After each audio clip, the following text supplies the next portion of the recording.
Network Marketing Pro is proud to present the national bestseller, Go Pro, 7 Steps to Becoming a Network Marketing Professional, read by its author, Eric Worre. I remember the day I was introduced to network marketing for the first time. It was January 1988. I was 23 years old and selling real estate for a small company owned by my father and his friend, John Joyce. I was newly married with a little boy. I was already behind on my bills and I was scared. The year before, I had earned about $45,000 in real estate commissions, which was a good thing.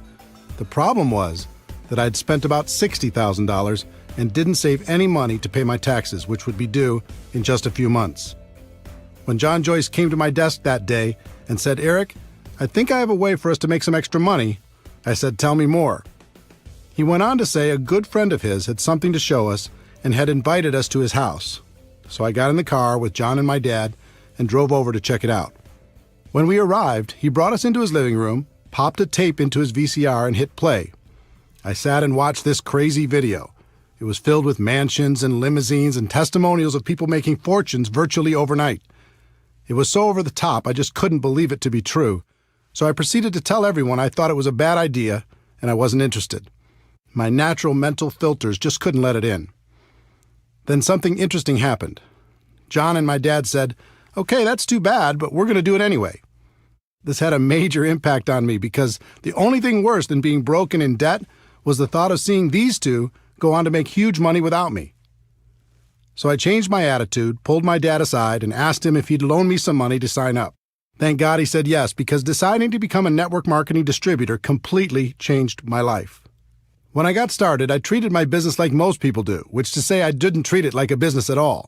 I got in, made some phone calls, and hoped my timing and positioning was enough for me to get lucky and make a few bucks. And at first it worked. I did make some money, and it was very exciting, although I have to disclose something to you. For those first few months, my entire strategy was to quickly call all of my dad's contacts before he had time to get to them. I thought if I called them, told them my dad and John Joyce were involved, and got them to a meeting or to watch a video, then if they were interested, my dad wouldn't fight over who got the credit, since I was in his organization. I had limited success with this, but as you can imagine, it didn't last long. So 3 months after I got started, my network marketing income dried right up. And when it did, my positive attitude completely went away. I started to blame everything and everyone for my lack of success. My upline wasn't giving me enough help. The company didn't provide adequate training. I didn't know enough people. No one would respect me because I was so young. I blamed the product. I blamed the company. I blamed the economy. I blamed everyone but myself. But I had a big problem. Blaming the world wasn't helping to pay my bills, and I'd walked away from real estate after that first commission check. It was going to take too long to get a real estate commission, and I had no college degree, so getting a decent paying job was out of the question. The only place I could go to create some cash flow was back to network marketing. So I put my head down and went to work. At first, it wasn't easy.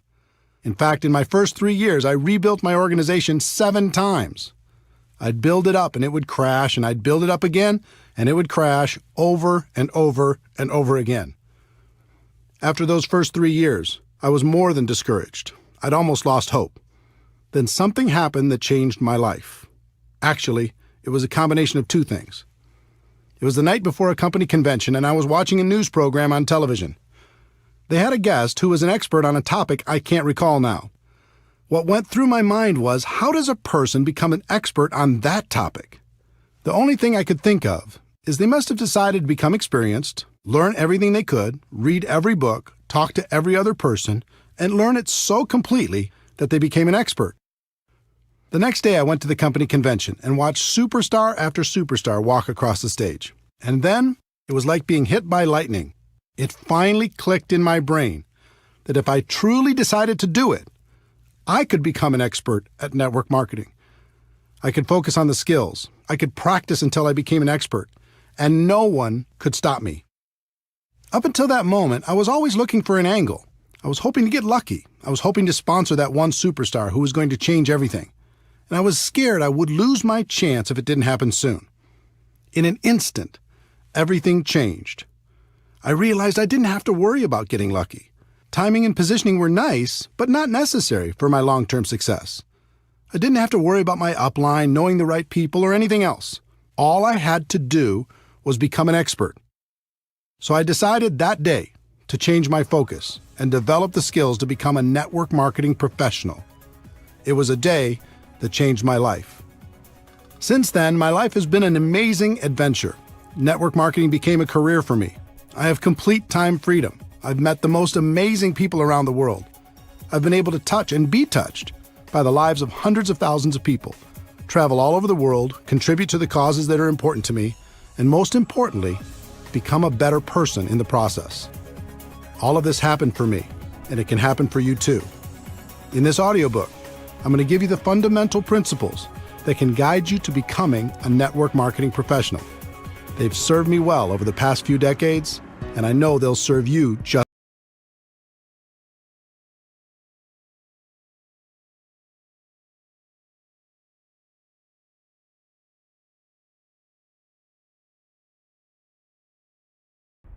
Chapter 1. Network marketing isn't perfect, it's just better. Do you feel restless? Do you feel unsatisfied? Do you feel there must be a better way when it comes to your work and the way you make your living? The good news, there is a better way, but it's different than what you were taught in school. Let me explain. As I travel and speak around the world, I like to play an audience participation game. I ask people to help me create the ultimate business and to tell me specific things they'd like to have in that business and the things they'd like to avoid. It always makes for a very interesting list. If we were face-to-face, I'd do the same thing with you now, but since we're not, let me summarize what people from over 30 countries have told me while creating what I like to call the perfect career list. People usually start naming things they don't want. No boss, no commute, no alarm clock, no employees, no politics, no compromises, no discrimination, no educational requirement. And then as people start to use their imagination in a more positive way, they start to visualize some positive attributes.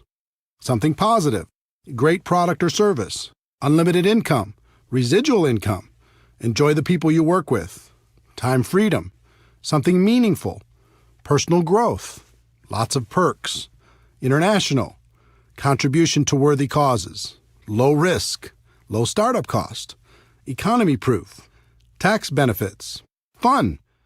Now you might add some attributes of your own, but wouldn't you agree that's a pretty good start? Imagine being able to enjoy a career with those attributes. All jobs that I know of fall into one of 5 categories: blue collar, white collar, sales, traditional business ownership, and investing.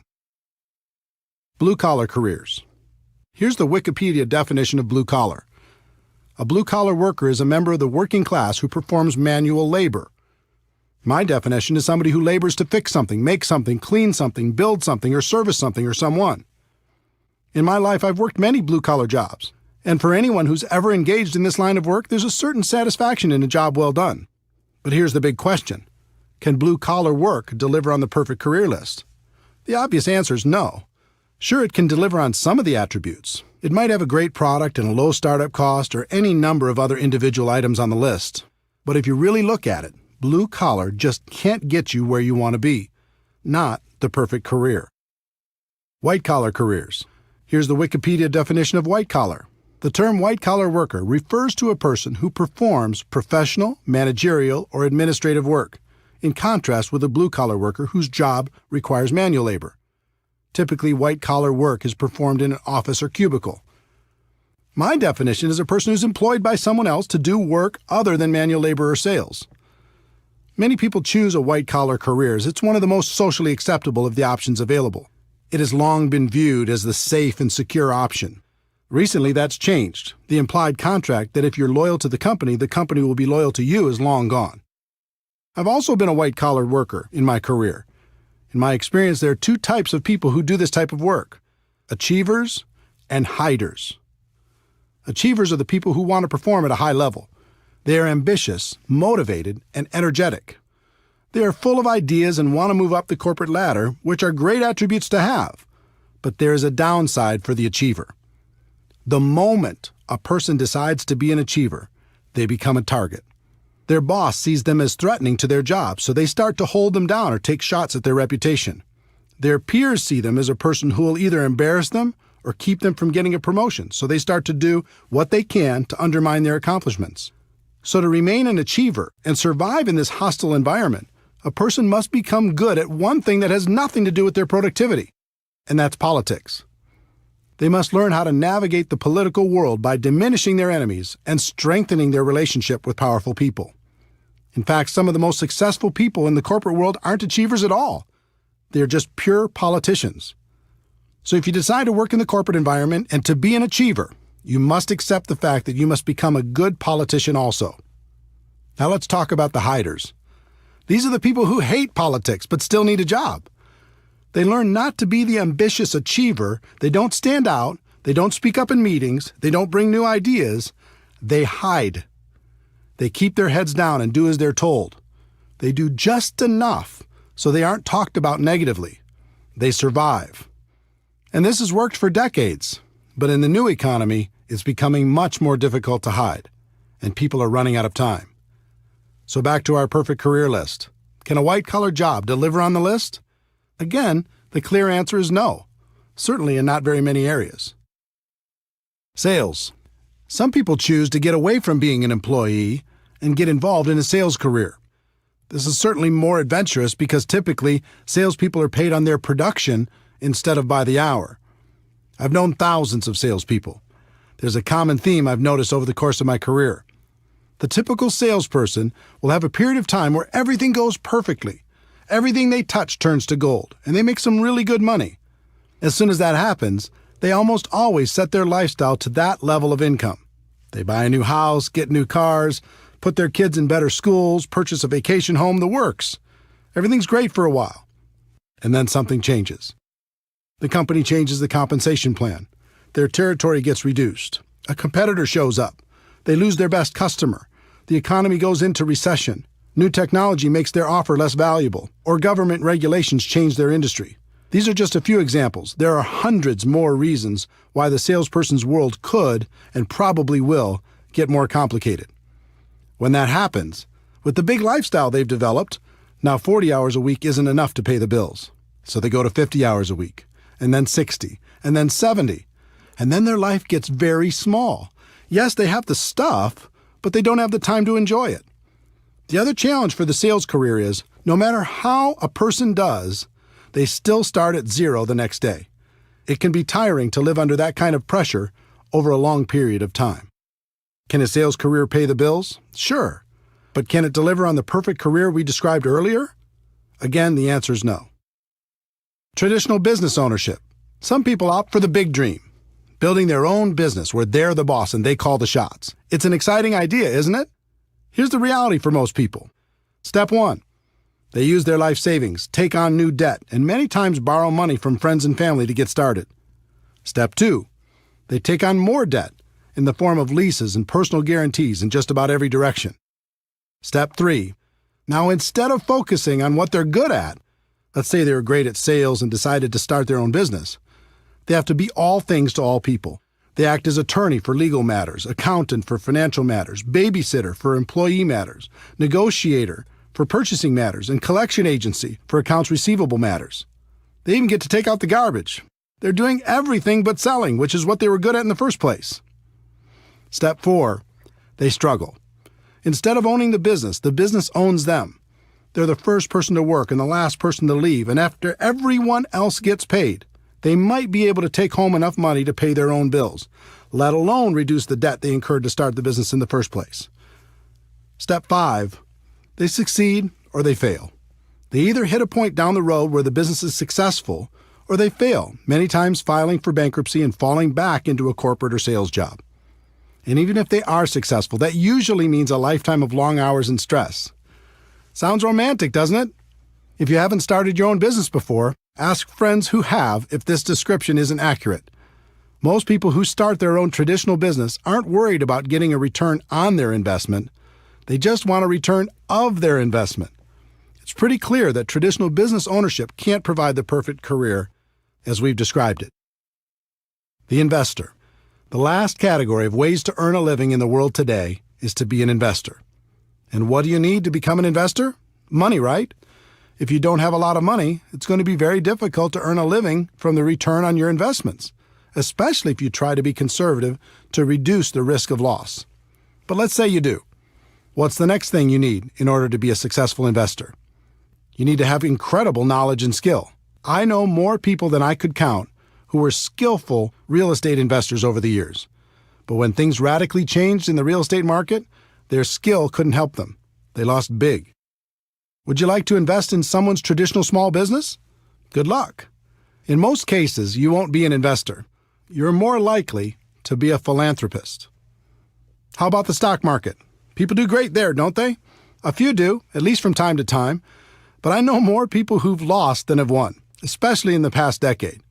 It's very difficult to have guaranteed returns when you're not in control. And trust me, as an investor, you are not in control. Anything can happen, and it can happen overnight. Let me tell you a story to illustrate that point. In late 2001, I was living large. I'd sold a company I co-founded and was working as a very highly paid consultant. For my part of the sale, I received approximately 170,000 shares of stock in the new company. It was publicly traded on the New York Stock Exchange and selling for about $44 a share, which meant the value of my stock was around $7.5 million. I had big income and a great portfolio. Life was good. I used part of the stock to secure a home construction loan of about $2 million for a dream house I was building. As for the rest, I didn't diversify because I knew the company was in great shape with a good product and an amazing sales force. Then something out of my control happened. Overnight, the stock went to $37 a share because a group of investors had targeted the company and shorted the stock. In other words, the lower the stock price went, the more money they'd make. I thought it was ridiculous because the company was doing great. So I bought some more shares at $37, using my existing shares as collateral, knowing the price would go back up. It went to $33. I bought more shares. It went to $27.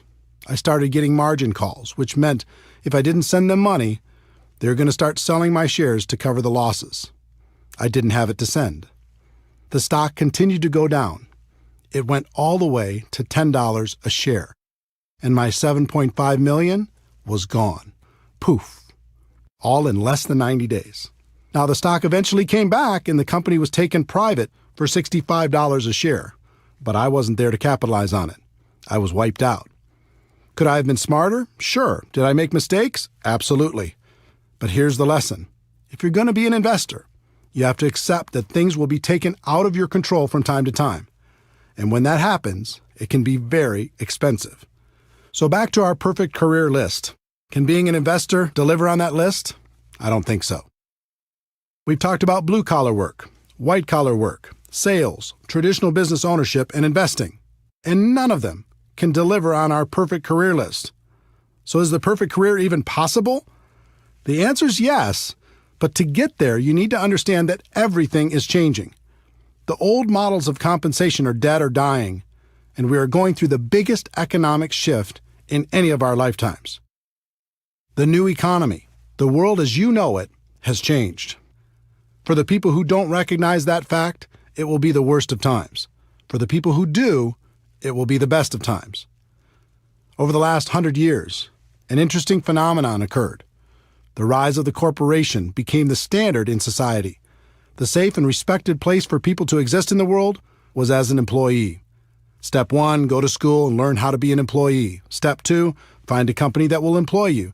Step 3, work for that company for 40 years. Step 4, retire. In recent decades, the promise of being rewarded by the company for your loyalty and hard work has been exposed as a myth. People began to realize the loyalty they were giving to their company was not being given in return. So a different process evolved. Step 1, go to school to learn to be an employee. Step 2, find a company that will employ you. Step 3, switch companies for various political or economic reasons every 3 to 5 years over the course of your career. Step 4, find that you can't retire comfortably after 40 years, so you keep working. And now we're going through the biggest shift in any of our lifetimes. For a century, companies have paid people by the hour, by the week, or by the year. That's changing on a global level. The world is moving towards a performance economy, and it's already happening. Here's what that means. In the future, you're only going to be paid for performance. You won't be paid for your time anymore. Servers in the food industry already live in this model. They get a very low hourly wage required by law, and they make their living through tips based upon their performance. If you can imagine the same model being applied to virtually every job in the world, you'll see what's coming. The person cleaning the rooms in a hotel won't be paid by the hour anymore. They'll be paid by the room. For office workers, here's an example. A person has a $60,000 annual salary. Step one, the company will lower that salary to something like $50,000 because with today's marketplace, there's other people who will take the job for a lower amount. Step two, they'll reduce their base salary to something like $20,000 a year. Step three, they'll tell that person that they can get an additional $30,000 over the year if they hit certain performance benchmarks on a monthly basis. In other words, if they hit their numbers, they can make an additional $2,500 a month. Now the pressure's on and the company's loving it. If you don't hit your numbers, they can save even more money. If you do hit your numbers, guess what's in your future? They're going to raise your requirements. Unless you are extremely specialized, this will happen to you if it hasn't already. Count on it. And it will happen in every single profession worldwide. The evolution has begun. Why is this happening? One, it's a better model for the company. They'll get better results with less expense. Two, the new economy needs fewer people, so the company has more people competing for fewer and fewer jobs. Let me explain why the new economy needs fewer people. The exponential rise of technology has changed everything. Over 100 years ago, 90% of the population worked in agriculture. Today, because of dramatic efficiencies, it's less than 1%, and the farming jobs are gone. Remember customer service call centers where you talk to people? Today, you talk to a machine, and those jobs are gone. Remember when companies had a massive amount of salespeople? Now people order online, and those sales jobs are gone. Remember Blockbuster Video and all of its employees? Now people watch movies on their handheld or tablet devices, and those jobs are gone. I love books, but go to your local bookstore while you can. They'll be history soon, and so will the jobs provided by those stores. I could go on and on through virtually every work category in the world. Technology and efficiency are eliminating jobs every single day, and there's nothing we can do to stop it. In fact, it's only going to accelerate. If you're sitting there waiting for the economy to bounce back and for jobs to return, don't. They aren't coming back. Just like the children of farmers saw the handwriting on the wall and left farming for new vocations, the same thing is happening for people working in old economy jobs. To survive, they'll need to open their eyes to this reality and find something new. Network marketing is better. The best way I know to not only survive but to thrive in the new economy is network marketing. There are important products and services in the world today that need to be promoted to the people who need them. Consumers still need to be educated. Companies have choices. They can dive into the ever-fragmented world of advertising to get the word out. They can hire a large and expensive sales force to sell their products or services, or they can utilize network marketing to tell their story to the world. More and more, companies will choose to use network marketing because it fits the new economy. They can provide all the corporate support and paid distributors on a purely performance basis to promote their products. It's extremely efficient because in the new economy, word-of-mouth advertising continues to work better than any other form of promotion. The company can just take the money they would have spent on advertising and promotion and pay it to their distributors to spread the word. What that means for you as an entrepreneur is that you can receive all the benefits of traditional business ownership without the typical risks. And there will be no cap on your income because network marketing companies want you to make as much as possible. If you're going to be paid for performance anyway, why live with the cap? The catch to network marketing. This all sounds great, and it is. But there's a catch that most people won't tell you. Here it is. You must accept a temporary loss of social esteem from ignorant people. That means for a while, people still living in and trying to function in the old system will think less of you. They won't understand. They'll think you're crazy for being involved in network marketing. And actually, the word accept isn't completely accurate. You need to do more than that. You need to embrace the temporary loss of social esteem from ignorant people. You are seeing the future before it becomes apparent to everyone else. You are the smart one. You are the person taking action to live a better life. There's a reason why people will think less of you, and it's not just because they're stuck in the old system. Let me see if I can help you better understand this, because if you decide to make network marketing your profession, it's important to know. Most people have either joined a network marketing company or know someone who has. This is what goes through the mind of virtually every person who decides to get involved. I can think of 5 or 6 people who might do this too. My sister'd be great. My friend loves this kind of thing. I know this other person who'd be amazing. Okay, I'll join. In other words, they aren't joining a profession. They're just hoping to get lucky, sign up a few people to cover their own startup costs, and sit back and wait for the money to roll in. The allure of being paid for someone else's efforts is powerful, but often badly misunderstood. They haven't started a real business. They just purchased a glorified lottery ticket. Imagine a lottery ticket with 6 scratch-off spots. Those spots represent each of the people the new person thinks will certainly join. They approach those people and try to get them to join. And because of their lack of skill, most of them end up with nothing, just like the lottery ticket. This becomes just another lost opportunity. And since they've acted in unskilled ignorance, they may have damaged some friendships as well. So they rip up the ticket. And instead of taking responsibility for not really starting their business, they blame network marketing and make sure to tell the world, look, I've been there. I've done it. I talk to every person I know. And network marketing just doesn't work. Save your money. That's what you're dealing with if you choose this as a profession. The opinions of ignorant people who think they've done it right and it doesn't work. If that's going to be too hard to handle, then network marketing isn't for you. But if you can embrace it, the world is yours. The people who embrace this get paid big money. Companies will pay unlimited amounts to people who can help blind people see, who can educate the ignorant, and who can build a community of like-minded people. Some people like to say perception is reality. I hate that saying. All great leaders in the world have ignored it for centuries. What if Nelson Mandela had said perception is reality? What if Martin Luther King Jr. had said perception is reality? What if Steve Jobs had said perception is reality? The great leaders of the world said, reality is reality, and I'm going to do everything possible to help people understand that fact. The truth is, network marketing isn't perfect. It's just better. And that's reality.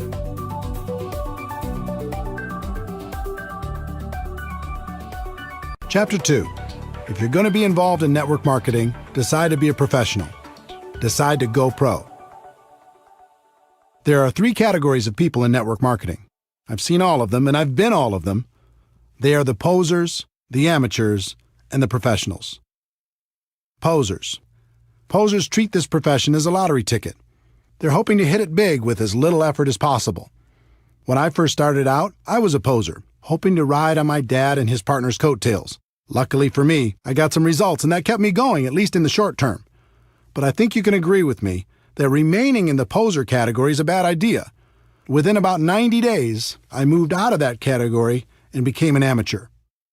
Amateurs. Amateurs focus on different things. One of the things I continued to focus on as an amateur was luck. I was really hoping to get lucky and sign that monster distributor who was going to make me rich. We've all heard the stories of some person who had their lives completely changed by one sign-up. In reality, even if some of those stories are true, it really doesn't serve our profession very well because it makes people spend their time hoping for that big hit. The second thing I focused on as an amateur was timing. I was always worried about timing. Did I get in early enough? Could I be the youngest top person in my company? How many other leaders were already in my local market? Were there too many to compete against? Were there enough to get true momentum? How was the company? Was it too big? Did I miss the growth curve? Was it too small? I was obsessed with the idea of timing. The third thing I focused on as an amateur was positioning. Was I in the right organization? Did other people have a better position than me? Maybe I didn't have the right upline. Would I do better somewhere else? And the fourth thing I focused on as an amateur was shortcuts. I was always looking for an angle. Any gimmick that came down the road, I was up for it. Newspaper advertising? Okay.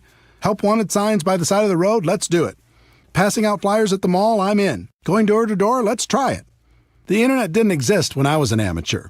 Just imagine how crazy I would have been over all the internet tactics I could have used to distract myself. What that meant was, every time I heard of some shiny new approach being trained by anyone in the world, I was digging into it to try to find the shortcut. And then I finally made the decision to go pro. Wikipedia's definition of a professional is a person who is paid to undertake a specialized set of tasks and to complete them for a fee. My definition of a network marketing professional is a person who is an expert at the skills required to build a large and successful network marketing organization. There is a phrase in our profession that does more harm than good. It says, "Ignorance on fire is better than knowledge on ice." The point of this phrase is that it's better to be excited and ignorant than it is to be apathetic and smart. That may be true, but why do we have to choose one or the other? Let me give you an example. Let's say you're in need of an operation. At the hospital, you meet your doctor. He comes in and says, "I'm very excited to conduct your operation. I'm so passionate about it I could hardly sleep. No one on earth wants to help you more than I do." You say, "Wow, thanks, doctor. How long have you been doing these type of operations?" And he says, "Well, I've never had any schooling on this particular operation, and I've never practiced, and I've never done one, but it doesn't matter because I'm so passionate." How are you going to feel? Enthusiasm is great, but eventually you have to marry that passion with skill. Professional athletes will devote endless hours to preparing for competition. But when they join network marketing, they won't give one day's worth of effort to learning our skills. Doctors will devote a decade of their lives at huge financial expense to become physicians. But when they join network marketing, they won't give a month's study and practice to becoming a network marketing pro. In his book Outliers, Malcolm Gladwell's research showed it takes approximately 10,000 hours of practice to reach the expert level at anything. With 4 hours a day of practice, that adds up to about 7 years. That formula applies to network marketing as well. It's going to take about 7 years for you to become world class. The good news is the profession is very forgiving and you can earn a lot of money while you're becoming an expert. The trick is not to get complacent. Don't stop learning while you're earning. When I made the decision to go pro, everything changed for me. I stopped focusing on luck, timing, positioning, and shortcuts. I even stopped focusing on the money. My world changed when I started focusing on the skills and made the commitment to practice until I mastered them.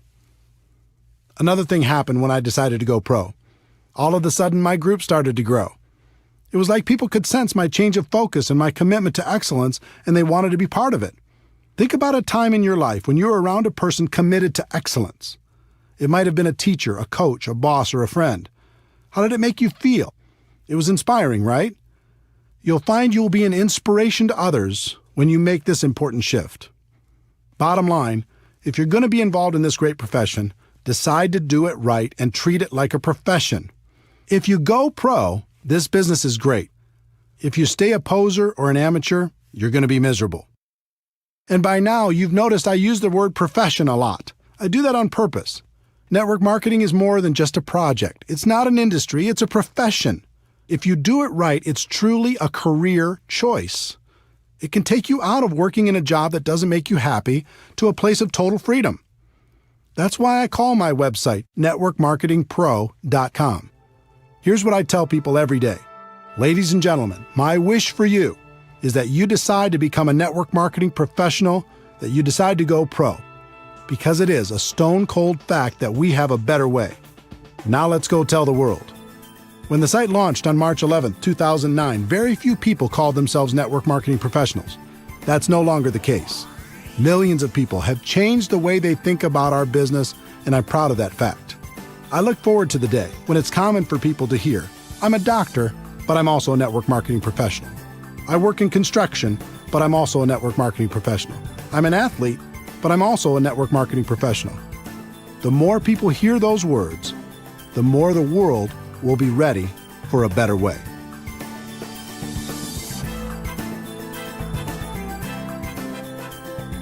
Chapter 3. Like any profession, you'll need to learn some skills. I hope by now I've been successful at convincing you that network marketing is a better way. I hope I've also gotten the point across, if you're going to be involved, it's best to become a professional. The next step is recognizing that you'll need to learn some skills. But before we get to those skills, let me give you some good news. Unlike most professions, you're not going to need a lot of money for your education. You won't have to take out student loans, and you can actually earn while you're learning. In addition, this profession isn't biased. In fact, it's the most equal opportunity in the world. Your background, experience, contacts, age, race, or gender aren't going to be factors in your ability to learn the skills to go pro. And finally, this isn't complicated. The skills necessary to grow a large and successful business are extremely learnable, and you're going to have a surprising number of people financially motivated to help you learn them. There are 3 primary elements to your network marketing business. First, you have the company's products. If some people are successful in marketing those products and you're not, it isn't the product's fault. In other words, everyone in your company has the same products to offer to the public. Second, you have the company's compensation plan. If some people are making a lot of money and you're not, it isn't the compensation plan's fault. There isn't one plan for men and one for women. There isn't one plan for different age groups or educational backgrounds or for the color of your skin. The compensation plan is the same for everyone. The third element is the most important, and that element is you. You are really the only variable. Everyone has the same product and the same compensation plan, but you're going to be the difference between success and failure. That means right here and right now, you need to take responsibility for your network marketing business. Decide today never to blame anyone or anything else for your lack of results. In fact, in network marketing, there's something of an epidemic going on. People just love to blame their upline, the people above them in the structure, for all of their problems. If my upline did this for me or did that for me, everything would be better. If you're committed to building a large and successful organization, I'd encourage you to do something important. I'd like you to say goodbye to your upline.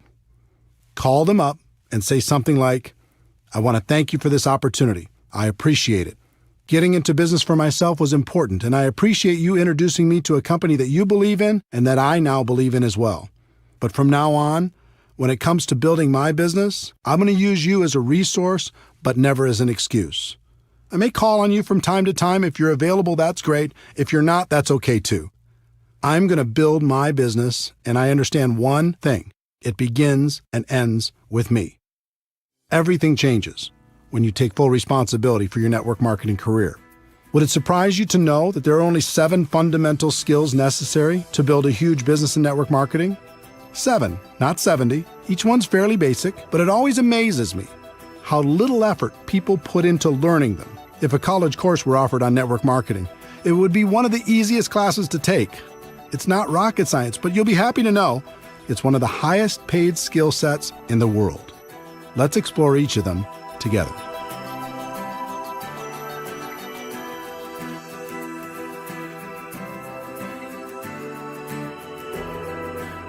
Chapter 4. Skill number 1, finding prospects. When people look at network marketing, one of their big questions is, do I know anybody? They believe if they know a lot of people, they can have lots of success, and if they don't know a lot of people, they don't have a chance. It sounds logical, but it's just not true. As I mentioned in Chapter 2, there are 3 kinds of people in network marketing: posers, amateurs, and professionals. When it comes to finding prospects, the posers will make a mental list of 3 or 4 or 5 people they hope will join their business, and their entire future is based upon the response of those few people. If they're lucky enough to get one of them, they can extend the life of their career for a short time. They might even make another mental list of 3 or 4 people. Hopefully, they'll eventually decide to stop being a poser and upgrade to the amateur ranks. Would it surprise you to know that approximately 80% of all the people who join network marketing approach the task of building a business as posers? It's true. 8 out of 10 distributors first approach their business with the poser mentality. They make a small mental list and see what happens. They never set out to develop the necessary skills. Your job is to make sure you're not one of them and to help your team do the same. Educate people. Help them understand how powerful this opportunity can be if they treat it with respect. For the posers, their only real chance is luck, and that luck had better happen fast. The second group is the amateurs. Instead of a small mental list, these people make a written list, which is a step in the right direction. Let's say they make a list of 100 prospects. They charge out there with excitement, but not a lot of skill. They begin prospecting, and their list begins to diminish. As it grows smaller and smaller, their anxiety grows higher and higher. Their biggest fear is running out of people to talk to. I know that was my biggest fear. In my early 20s, my list wasn't anything to brag about. As I mentioned before, I tried to use my parents' contacts at the beginning, and it didn't take long for me to run out of names. Soon everyone in my world knew what I was doing and had either said yes or no. It was scary. I felt like if I didn't find some great people from my list and find them soon, I was going to fail in this business. It never occurred to me that finding quality people to prospect was a skill. Up until this point in my career, I always viewed the list as the ticket to wealth. If you had a good list, you'd succeed. And if you had a bad one, you either had to get lucky or you'd fail. When I came to my defining moment and committed to become a professional, I began to study the people who'd built large and successful organizations. I found that the professionals approached finding people to talk to as one of their core skills. It was part of their job to find new people. They weren't interested in luck. They weren't worried about running out of people. They developed the skill to make sure that never happened. The professionals started with a written list, but then they made the focused commitment to never stop adding to the list. They created something called an active candidate list. And I'm going to show you how to do the same thing. One of the people who taught me how to do this well was Harvey McKay, author of the huge best-selling book, How to Swim with the Sharks Without Being Eaten Alive. Harvey is a good friend, and he's also one of the best networkers in the world. I once asked him how he built such a large and influential list of friends. He told me at the age of 18, his father sat him down and said, "Harvey, starting today and for the rest of your life, I want you to take every person you meet, get their contact information, and find a creative way to stay in touch." He's done that for over 60 years. And today his list of friends totals more than 12,000 people. And these just aren't social media friends. They're real friends. And I consider myself fortunate to be one of them. If you want to master this skill, follow these 4 simple steps. Step 1. Make your list as comprehensive as possible. Include every person you can think of. Every person.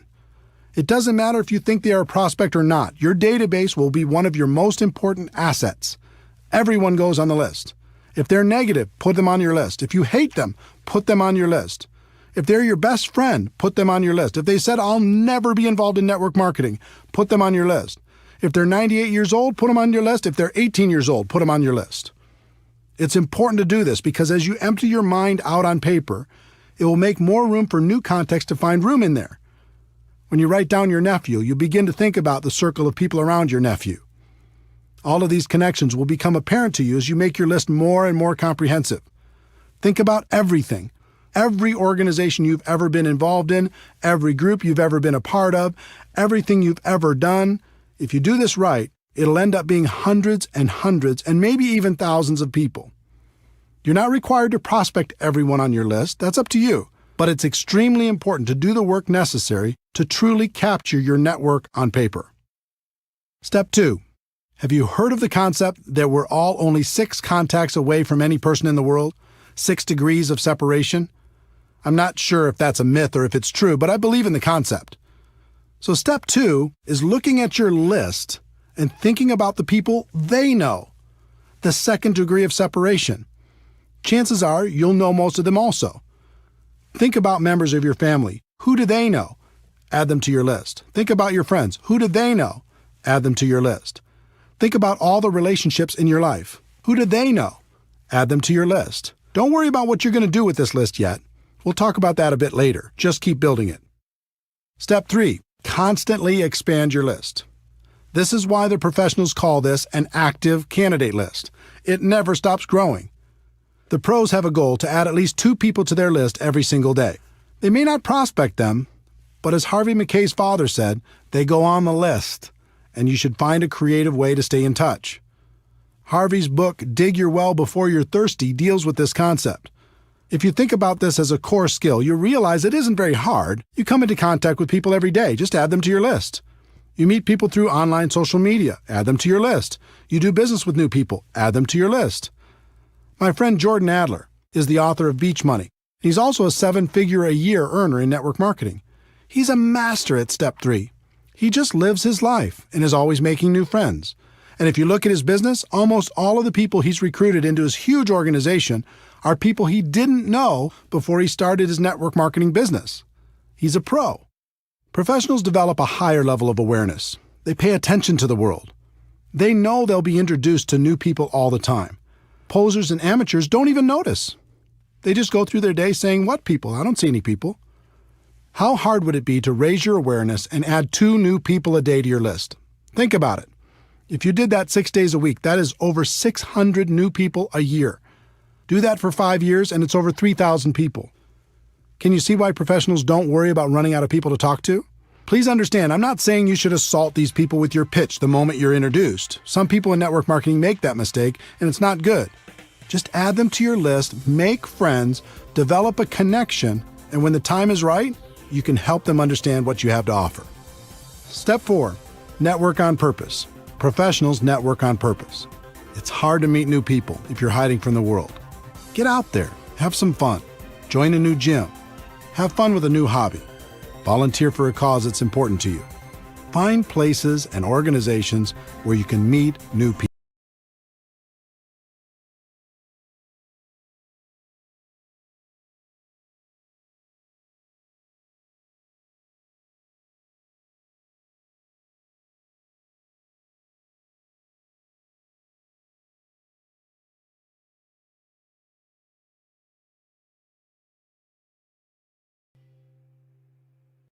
Chapter 5. Skill number 2. Inviting prospects to understand your product or opportunity. Once you've identified your prospects, the next skill is learning how to properly invite them to find out more about your product or opportunity. This is by far the most critical skill to develop. I call it the gateway skill for network marketing. If you aren't successful in getting anybody to take a look, then we can guess what your future will look like in MLM. Most people think you must start off with a great reputation and have a lot of influence with others for them to take a look at your opportunity. It's just not true. When I first started in 1988, I had no reputation and no influence. I barely escaped high school, attended one semester of community college before dropping out, and had a total of 18 jobs, all before the age of 23. Do you think I had a lot of respect in the community? I had zero. And since I was a $5 to $10 an hour person, all of my friends were the same, so they weren't much help. Most of them were still living with their parents. But I was desperate, and I was scrappy. In the beginning, I made up in numbers what I lacked in skill. I called everyone I knew, and I gave them my pitch. A few of them joined. Most didn't. I placed ads in the local newspaper. I gave all of the people who responded my pitch. From all of that activity, a few joined. Most didn't. I tried everything. I was like a hunter with the goal of bagging an elephant. I went around with my gun/opportunity in my hand and shot at everything that moved. I didn't really care about relationships. All I cared about was getting the new recruit. My attitude was some will, some won't, so what, next. But because I was a hunter, everyone around me felt hunted, and they started to avoid me, and it wasn't fun. Even worse, the people I did get to join my business tried to do the same thing I was doing, failed, and then quit.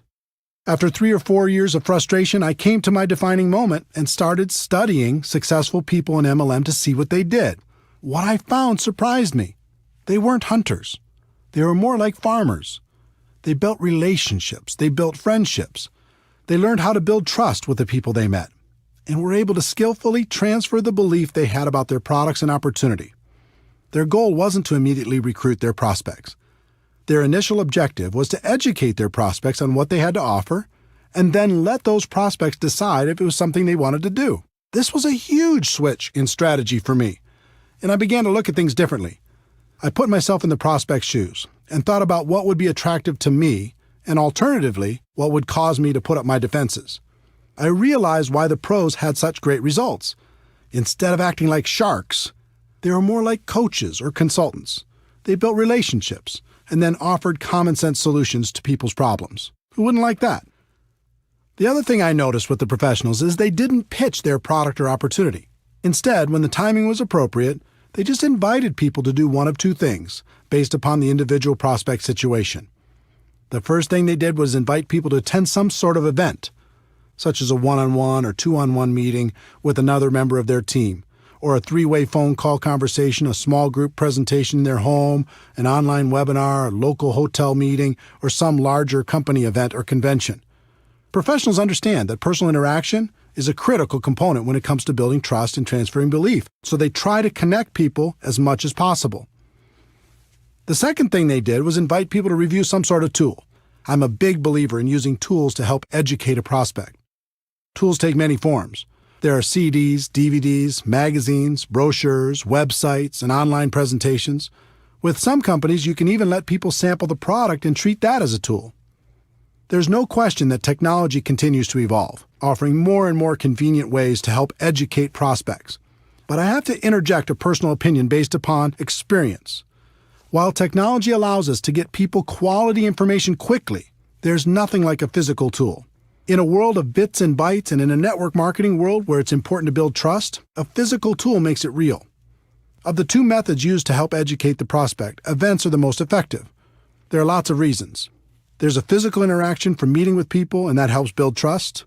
There's the important element of social proof. It's valuable for the prospect to see that there's other people actively involved and find out what those people are like. There's education on the product and the financial opportunity. They get to see firsthand the kind of support that's involved, and they realize they won't have to do everything by themselves. In most cases, there's an excitement and urgency at these events, and they get to hear stories of how things are going for other people. Those are some of the benefits. The only downside to events is they can be difficult to schedule and confirm, especially for a brand new person. If you don't have the skills, it's fairly common to invite 20 people and have 1 or 2 show up, and that can be very discouraging. For building a large and duplicating organization, I've found that a tool is a better first step.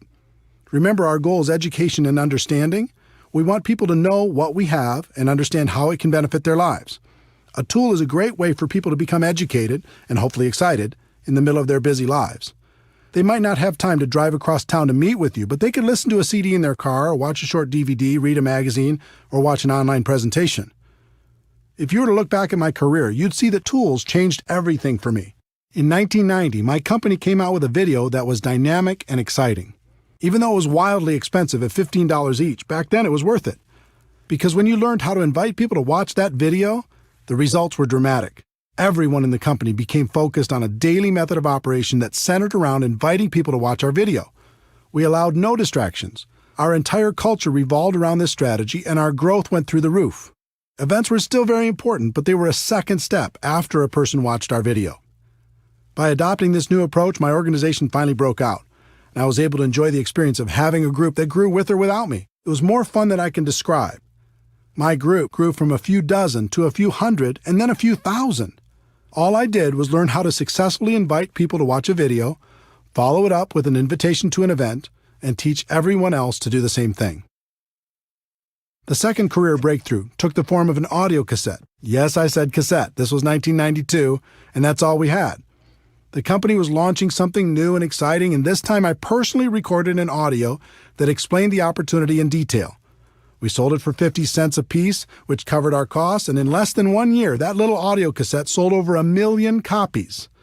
We taught people how to invite prospects to take that cassette, put it in their car, and listen to it right away. The results were amazing. We trained people to get 100 cassettes at first, get them out to everyone they knew, and then had them focus on getting out 2 a day after that. Using that simple system, my income grew to almost $1 million a year. Different companies use different tools and event strategies to grow their business. Some use home parties, some use online presentations, some use one-on-ones with magazines and flip charts.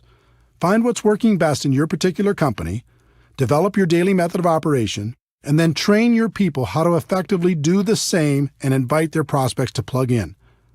As a professional, you're going to be inviting your prospects to review a tool or attend an event. Here's what you're not going to be doing. You're not going to be pitching people and trying to dazzle the world with your wisdom. That approach will feed your ego, but steal from your bank account. Let me give you my formula for financial independence in network marketing. Your ability to get a large group of people to consistently do a few simple things over an extended period of time. It was this formula that helped me break out of network marketing mediocrity, and it will help you do the same. For years, I focused and depended on my ability to persuade other people to join me. Then I graduated to finding a few key leaders I could train to do what I was doing. And finally, I learned the formula I just gave you and began to focus on getting a large group of people to consistently do just a few simple things and to keep doing them. When that happened, everything changed for the better. Those are the fundamentals. Let's take a moment to talk about the emotions of inviting. There are 4 basic rules. Rule number 1. You must emotionally detach yourself from the outcome. This is extremely important. Remember, our initial goal is education and understanding. It's not getting a new customer or signing a new distributor. In other words, if you disconnect your emotions from that outcome and just focus on education and understanding, everything gets very simple. This sounds easy, but it's difficult to do. All of us come into this business with the hope of recruiting some great people. It's hard to disconnect from those expectations. But you need to remember, we're not hunters. We're not sharks. Our job is to educate people and help them understand what we have to offer. We act as consultants, offering suggestions on how people can live a better life. If you focus on getting a customer or a new distributor, you'll constantly be disappointed and you'll find your prospects running away from you. If you focus on education and understanding, you'll have fun and your prospects will enjoy the experience. Rule number 2, be yourself. So many people become a different person when they start inviting. This makes everyone uncomfortable. Be yourself. Just focus on being your best self. Rule number 3, bring some passion. Enthusiasm is contagious. It's okay to get a little bit fired up. Get focused. Listen to some music that inspires you. Smile when you're on the phone. I assure you, your positive emotion will translate into better results. Rule number 4, have a strong posture. This was a big one for me. At first, I was so insecure, I didn't think anyone would take me seriously. But as I watched the professionals, I noticed their posture. They were bold, they were confident, they were strong. So I decided to be bold as well. I stopped apologizing all the time. Instead of saying, yes, I know I've had a lot of jobs so far in my life, but I'm hoping this will be the change I've been looking for, I started saying, guess what? I'm sick and tired of the life I've led up until this point, and I've decided to take charge. I wouldn't bet against me because I'm serious. You feel the difference? Be yourself, but be a bolder self. Be yourself, but be a stronger self. Be yourself, but be a more confident self, at least when you're inviting. I found I could do that for short periods of time at the beginning. And just like building a new muscle, I could eventually do it longer and longer until it became part of me. So now that we've set the stage, let's go through the invitation formula. This formula is designed to be used over the phone or face-to-face. It's not to be used with texting, email, or any other communication tool, just on the phone or face-to-face. This can work with your warm market prospects, someone you know, or cold market prospects, someone you meet while living your life. I'll give you examples for both. There are 8 steps to a professional invitation. That might sound complicated, but with a little practice, you'll find it's an easy skill to master. Step 1, be in a hurry. Step 2, compliment the prospect. Step 3, make the invitation. Step 4, if I, would you. Step 5, confirmation number 1, get the time commitment. Step 6, confirmation number 2, confirm the time commitment. Step 7, confirmation number 3, schedule the next call. And Step 8, get off the phone. Step 1, be in a hurry. This is a psychological issue. People are always more attracted to a person who has things going on. If you start every call or face-to-face conversation giving the impression that you're in a hurry, you'll find your invitations will be shorter, there will be fewer questions, less resistance, and people will be more respectful of you and your time.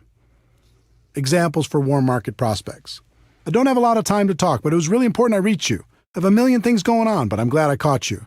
I'm running out the door, but I needed to talk to you real quick. Examples for cold market prospects. Now isn't the time to get into this, and I have to go, but I have to run, but get the message? Set the tone with some urgency. As for the examples I'm sharing with you, don't worry too much about the exact words. Just focus on the concept and use your own words. Let people know you're busy, you've got a lot going on, and your time is short, but it was important for you to talk to them real quick, and do it with some passion in your voice. Step 2, compliment the prospect. This is critical. The sincere compliment, and it must be sincere, opens the door to real communication and will make the prospect much more agreeable about hearing what you have to say. Examples for warm market prospects. You've been very successful, and I've always respected the way you've done business. You've always been supportive of me, and I appreciate that so much. Great to use with family and close friends. You have an amazing mind for business and can see things other people don't see. For as long as I've known you, I thought you were the best at what you do. Examples for cold market prospects. You've given me some of the best service I've ever received. You're super sharp. Can I ask what you do for a living? You've made this a fantastic experience. The key to the compliment is it must be sincere. Find something you can honestly use to compliment your prospect and use it. This simple step will literally double your invitation results. When you start with urgency and a compliment, it becomes very difficult for a person to react negatively to your invitation. People don't hear compliments very often. It feels good. You'll find your prospects will become very receptive. If you study the pros, you'll find they are constantly putting people in a good mood through their honest and sincere compliments. It helps to build rapport. It helps to open people's minds. And mostly, it helps achieve our goal of education and understanding. Step 3. Make the invitation. This is a situation where one size does not fit all. There are 3 kinds of invitation approaches for the network marketing professional. The direct approach. This is used when you're inviting people to learn more about an opportunity for them. Most people use a direct approach for all of their prospects. It usually goes something like this: I found a way for you to get rich. Let me tell you all about it, blah, blah, blah. I understand the passion, but really, who's going to get excited about that unless they're getting a call from a millionaire? That doesn't mean the direct approach doesn't work. It does. It has an important place in your invitation process, but it should be reserved for people who know and respect you or for people that you know are searching for something better. Examples for warm market prospects. When you told me you hated your job, needed more money, wanted to find a new house, etc., were you serious or were you just kidding around? They'll almost always tell you they were serious. Great, I think I found a way for you to get it, solve the problem, make that happen. This is for situations where you know an area of their dissatisfaction, need, or desire. I think I found a way for us to really boost our cash flow. When I thought of people who can make an absolute fortune with a business I found, I thought of you. Are you still looking for a job or a different job? I found a way for both of us to start a great business without all the risks. Let me ask you a question off the record. If there was a business you could start working part-time from your home that could replace your full-time income, would that interest you? Examples for cold market prospects. Have you ever thought of diversifying your income? Do you keep your career options open? Do you plan on doing what you're doing right now for the rest of your career? You can follow these cold market scripts or any variations with the following. I have something that might interest you. Now's not the time to get into it, but. The indirect approach. This is another powerful tool to help people get past their initial resistance and educate them on what you have to offer. The indirect approach is about asking the prospect for help, input, or guidance. I used this approach extensively and with great success when I first started out. Because of my lack of credibility at age 23, I couldn't get much success with a direct approach, so I learned to play myself down and play up to the prospect's ego. It worked incredibly well, and it still works today. Examples for warm market prospects. I've just started a new business and I'm really nervous. Before I get going, I need to practice on someone friendly. Would you mind if I practiced on you? This is a great approach for family and close friends. I found a business I'm really excited about, but what do I know? You have so much experience. Would you look at it for me if I made it easy on you? And let me know if you think I'm making the right move? A friend told me the best thing I could do when starting a business is to have people I respect take a look at it and give me some guidance. Would you be willing to do that for me if I made it simple? Examples for cold market prospects. When you meet someone from another city, state, or country, and if your company does business there, you can say, "My company is expanding in your area. Would you do me a favor and take a look at it and let me know if you think it would work where you live?" When you meet someone who might provide good input on your product, you can say, "I've started a business with a product I think makes a lot of sense, but I'd like to get your input. Would you be willing to check it out and give me your opinion?" The super indirect approach. The third approach is the super indirect approach. This approach is incredibly powerful because it works on a number of psychological levels. In this approach, you tell prospects they aren't a prospect, and you're just interested in finding out if they know someone else who might benefit from your business. It's very effective. Examples for warm market prospects. The business I'm in clearly isn't for you, but I wanted to ask, who do you know that's ambitious, money-motivated, and would be excited about the idea of adding more cash flow to their lives? Who do you know that might be looking for a strong business they could run from their home? Who do you know that's hit a wall with their business and might be looking for a way to diversify their income? I'm working with a company that's expanding in this area, and I'm looking for some sharp people that might be interested in some additional cash flow. Do you know anyone who might fit that description?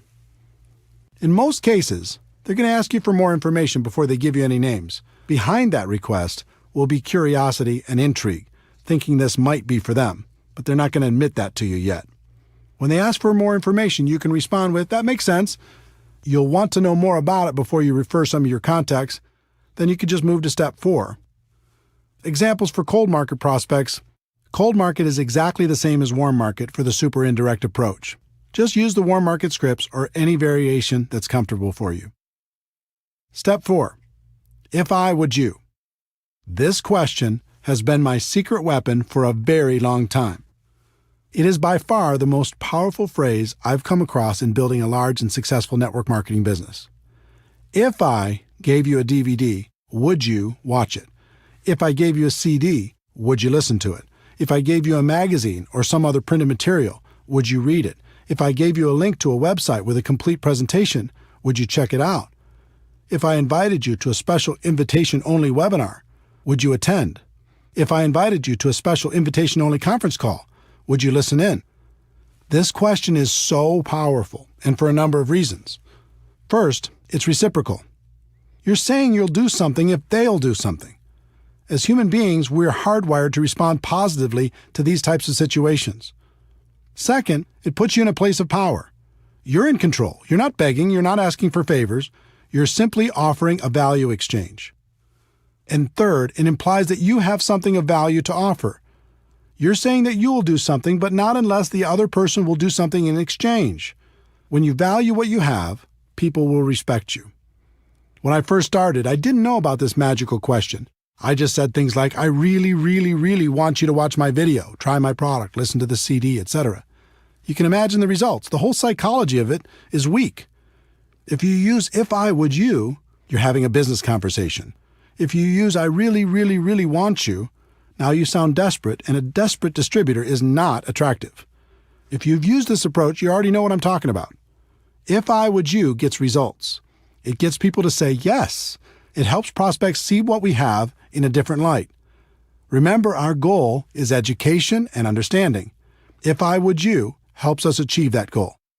If you started the call with urgency, complimented the prospect, made the invitation, and asked if I would you, their answer will be yes almost 100% of the time, and you can just go to step 5.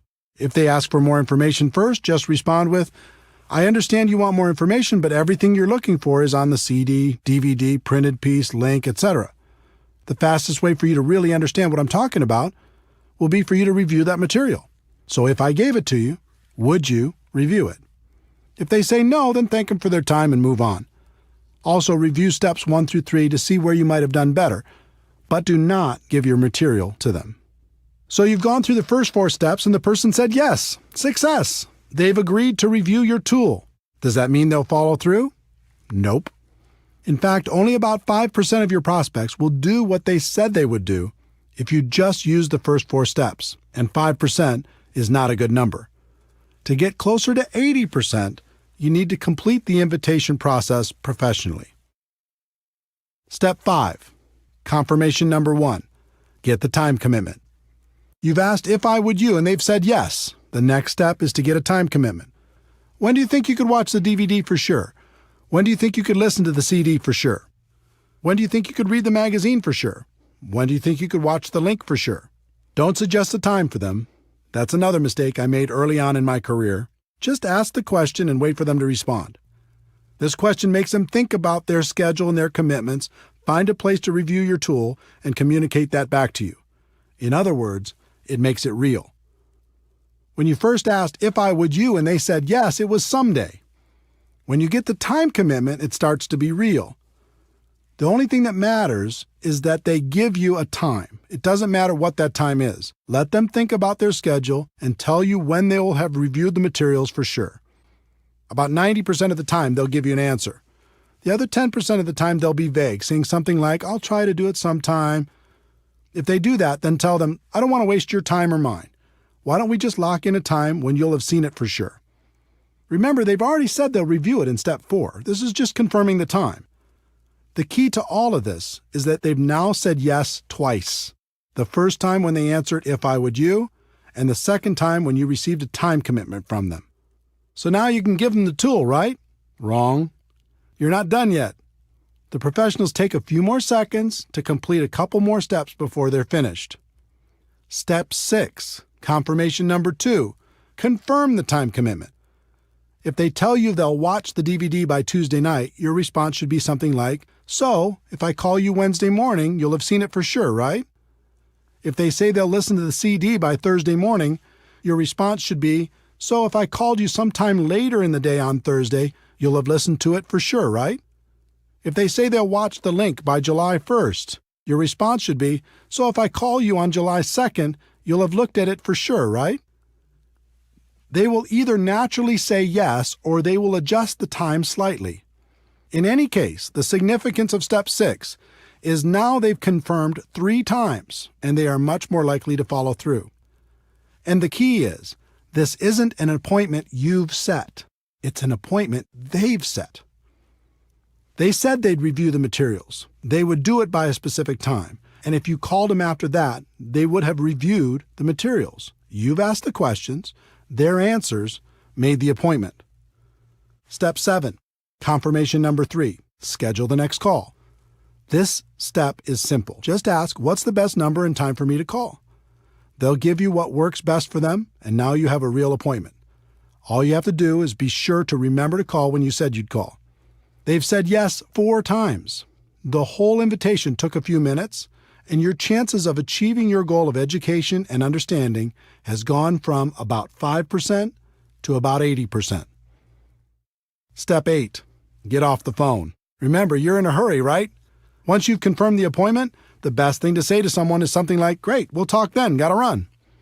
Too many people make the appointment and then unmake it by talking and talking and talking. Remember, our goal is education and understanding, and we're going to let the third-party tool do most of the work. Here are some examples of all 8 steps. A person you know who hates their job, direct approach. "Hey, I don't have a lot of time to talk, but it was really important I reach you. Listen, you're one of the most financially intelligent people I know, and I've always respected that about you. When you told me you really didn't like your job, were you serious or were you just kidding around?" They say they were serious. "Great, I think I found a way for you to create an exit strategy. I have a CD that describes what I'm talking about better than I can. If I gave you this CD, would you listen to it?" They say yes. "When do you think you could listen to it for sure?" They say Tuesday. "So if I call you Wednesday morning, you'll have reviewed it for sure, right?" They say yes. "All right, I'll check back with you then. What's the best number and time for me to call?" They give me the information. "Got it. We'll talk then. Gotta run. Thanks." A good friend, indirect approach. "Hey, I'm running out the door, but I needed to talk to you real quick. Do you have a second?" "Great. Listen, you've always been so supportive of me, and I appreciate that so much. I've just started a new business, and I'm really nervous. Before I get going, I need to practice on someone friendly. Would you mind if I practiced on you?" They say sure. "Great. If I gave you a DVD that laid out the information in a professional way, would you watch it?" They say yes. "It's about 15 minutes long. When do you think you could watch it for sure?" They say Thursday. "So if I called you Friday morning, you'll have reviewed it for sure, right?" "Fantastic. What's the best number and time for me to call?" They give you the information. "Great. We'll talk then. Gotta run. Thanks." A highly successful person, super indirect approach. "I know you're busy, and I have a million things going on too, but I'm glad I caught you. You've been wildly successful, and I've always respected the way you've done business. I've recently started something new, and I'm looking for some sharp people. It's clearly not for you, but I wanted to ask, who do you know who's ambitious, money-motivated, and would be excited about the idea of adding a significant amount of cash flow to their lives?" They say they do know some people. "I understand that you'd want to know more about it before you recommend people. I have a DVD that explains exactly what I'm doing and the kind of people I'm looking for. It's brief. If I sent one to you, would you review it?" They say they would. "Thanks. When do you think you could view it for sure?" They say next Monday. "Okay, so if I call you next Tuesday, you'll have reviewed it for sure, right?" "Okay, I'll check back with you then. What's the best number and time for me to call?" They give the information. "Okay, great. Thanks again. I appreciate it so much. Talk to you next Tuesday." A cold market prospect who's done a good job selling you something. Direct approach. "Now isn't the time to get into this, and I have to go, but you're super sharp, and I happen to be looking for some sharp people. Do you plan on doing what you're doing now for the rest of your career?" They say no. "Good. I have something that might interest you. Now isn't the time to get into it, but I have a DVD that explains it all in great detail. If I gave it to you, would you watch it?" They say yes. "When do you think you could watch it for sure?" They say Sunday. "So if I called you Monday, you'll have reviewed it for sure, right?" They say yes. "All right, I'll check back with you then. What's the best number and time for me to call?" They give you their information. "Okay, here it is. Thanks again for the excellent service, and I'll talk to you soon." Are you feeling the flow of how this works? Obviously, there are many possible variations for different kinds of prospects, but I hope these examples help you understand how everything comes together. In terms of scripts, it's best if you get the basic concepts down and don't focus too hard on the exact script. Life doesn't work that way. But if you learn to let your prospect know you're in a hurry, then compliment them, then invite them, then pass on a tool with "if I would you," then confirm using the process I described, and finally get off the phone or complete the invite, you'll do just fine. Remember, in recruiting, there are no good or bad experiences, just learning experiences. On your journey to become a network marketing professional, the best thing that can happen is for you to develop the skills to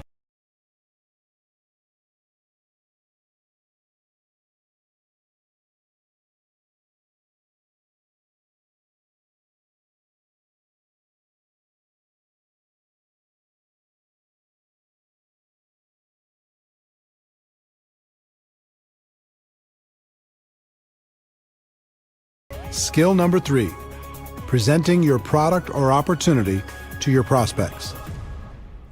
We've talked about the first 2 skills of identifying prospects and inviting them to learn more about your product or opportunity. As you've learned, you'll be inviting them to review a tool or attend some sort of event. If they are reviewing a tool by themselves and you're not around, there's nothing for you to do.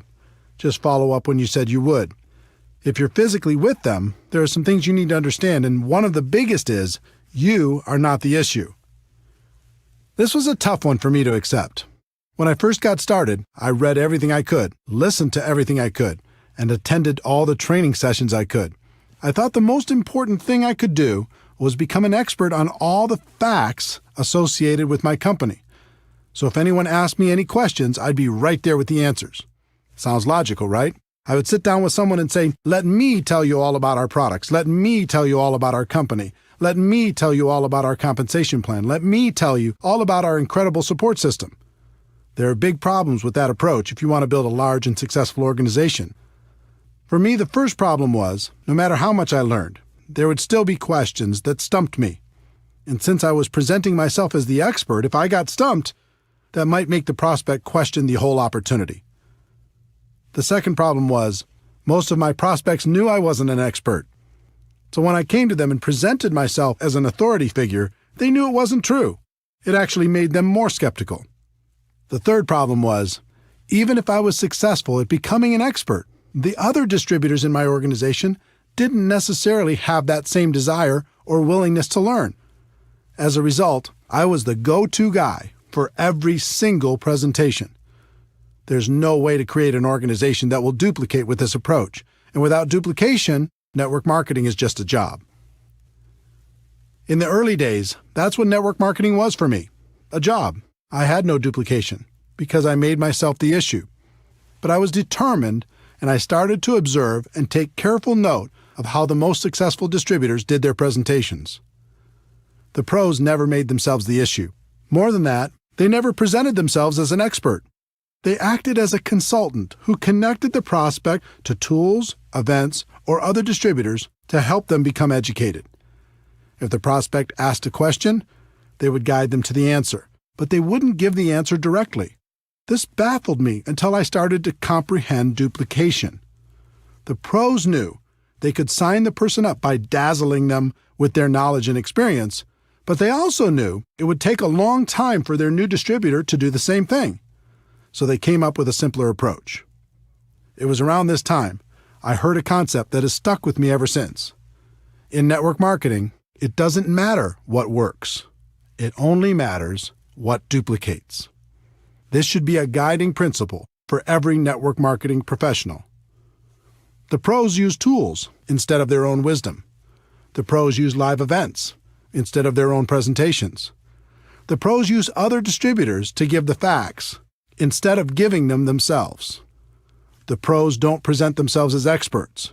They just invite people to learn more about the product or opportunity and let the third-party resource provide the information. The pros bring passion, enthusiasm, excitement, and belief. If you ever watch a pro at work, you'll see a fire in them that's contagious. Make passion, enthusiasm, excitement, and belief your priority. Then invite professionally and let the third-party resource do the rest. In addition to learning how to effectively present your product or opportunity during your personal recruiting efforts, it's also important to learn how to present your opportunity to groups of people. I've heard it said, and I think it's true, the person with the marker makes the money. In other words, the person in front of the room giving the presentation usually has a higher than average income. When I first got started, I was deathly afraid of speaking in front of people. But I was ambitious, and since everyone said this was an important skill, I was determined to master it. I started by learning how to give a short and effective testimonial. Learning to tell my story was extremely valuable in building my business and has been to this day. People aren't interested in how much you know, but they are interested in your story as long as you don't bore them to death with it. I worked on my story for a while, and after tweaking it a time or two, here's what I came up with. Hi, my name is Eric Worre, and I'm a retired underachiever. I had 18 jobs by the time of 23 and was starting to think my future wasn't looking so good. I was embarrassed by my lack of results, and I was desperately looking for a way to make something of my life. In January of 1988, I was introduced to network marketing, and it has changed my life. Instead of being afraid of the future, now I'm excited about it. And then I would insert whatever was appropriate based upon my current levels of success. The theme of my story was, if I could do it, anyone could do it. And it worked.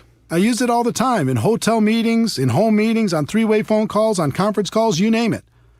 No matter what your background is, you can craft a compelling personal story. I've found every good story has 4 elements. 1, your background. 2, the things you didn't like about your background.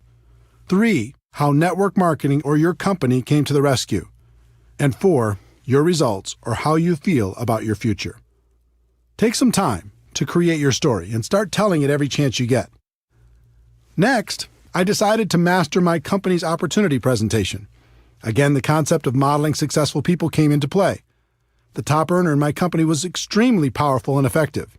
In addition, he did the same exact presentation every single time, just about word for word. So I recorded his presentation and transcribed it by hand onto a legal pad. When I completed that step, I recorded my own voice doing that presentation. I did it word for word, same stories, same jokes. Everything was his exact presentation. After I was done, I played it back, and it was terrible. My voice had no energy, I was boring, I hated it. So I recorded it again and again and again until it was acceptable. In the end, I had an audio cassette with my presentation on it. And I listened to it over and over in my car. I'll bet I listened to that presentation 500 times. And by that time, I had it memorized. I knew it backwards and forwards. I could start from any part of the presentation and take it from there. You would not believe the confidence this gave me. I went from being afraid to do the presentation to actively looking for opportunities to give it. I did the presentation on conference calls, in home meetings, on three-way calls, and any place else I could find. I became a regular presenter at our local meetings and continued to move up to bigger and better venues, even being asked to speak at company conventions. For me, the evolution of becoming a presenter went through several stages. 1, learning my story. 2, learning the standard opportunity presentation. And 3, learning different training presentations. One big defining moment as a presenter came in 1993. I was 29 years old and starting to make a name for myself in network marketing. I was having a conversation with the CEO of the company and the #1 distributor at that time. I can't remember exactly how the topic came up, but I recall saying something to the CEO like, well, he, the top distributor, might be a better networker than I am right now, but I can outspeak him any time. It was meant as a joke, but the CEO raised his eyebrows and said, okay, son, I'll tell you what. We have our big convention coming up. Over 14,000 people will be in attendance. I'll give you both the same amount of time, and we'll have a private contest. I'll handpick a few judges, and they'll vote on who did a better job. Wow. Now I was really on the hook. I wasn't a huge leader. I didn't have as big an organization or reputation at the time as the top earner, so I did the only thing I could control. I started to prepare like my life hung in the balance. I chose a theme. I wrote my talk, and I rewrote it over and over. I did research. I practiced. I recorded myself doing the speech. I did everything I could possibly do.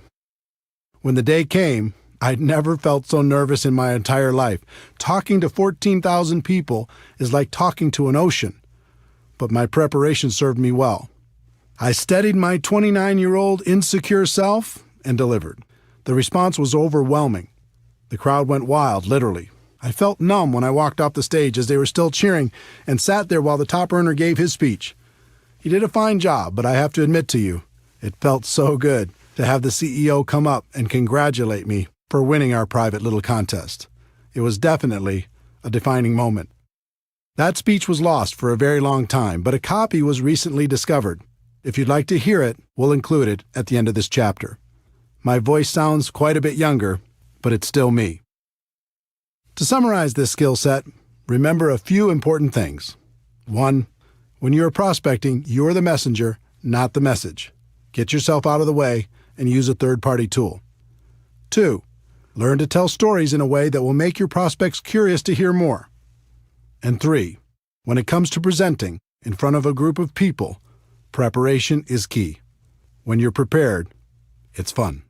And as promised, here's my speech talking in front of 14,000 people as a 29-year-old young man.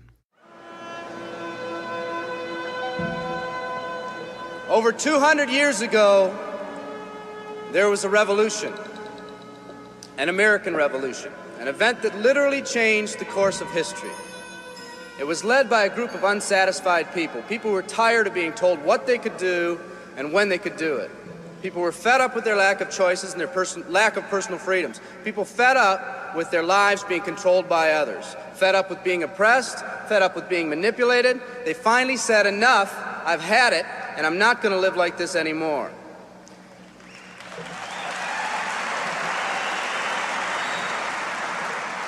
Our ancestors were people that took full responsibility for what happened to them. It was that spirit that ignited a country and formed what is now a giant in the free world. I have a question for you. Where's that spirit today? It's time for another revolution. Let me explain one of the laws of the universe. It's called the law of use, and it says simply this: whatever you don't use, you lose. Lack of use causes loss. Ambition unused declines. Faith unused decreases. If you don't use your skills, you lose your skills. If you don't use your freedom, you lose your freedom. Freedom does not come automatically. It's not attained and then handed down to us as an inheritance. It must be achieved each day. At the turn of the century, in the year 1900, less than 10% of us worked for other people or the government. Over 90% of us were self-employed. We were an independent people. In 1980, only 80 years later, over 90% of us worked for the other people or the government. Less than 10% of us were self-employed. We changed from an independent people to a dependent people. We'd slowly shifted from a people who took full responsibility for everything that happened to them to a people who've become talented and practiced at the art of blaming others for their problems.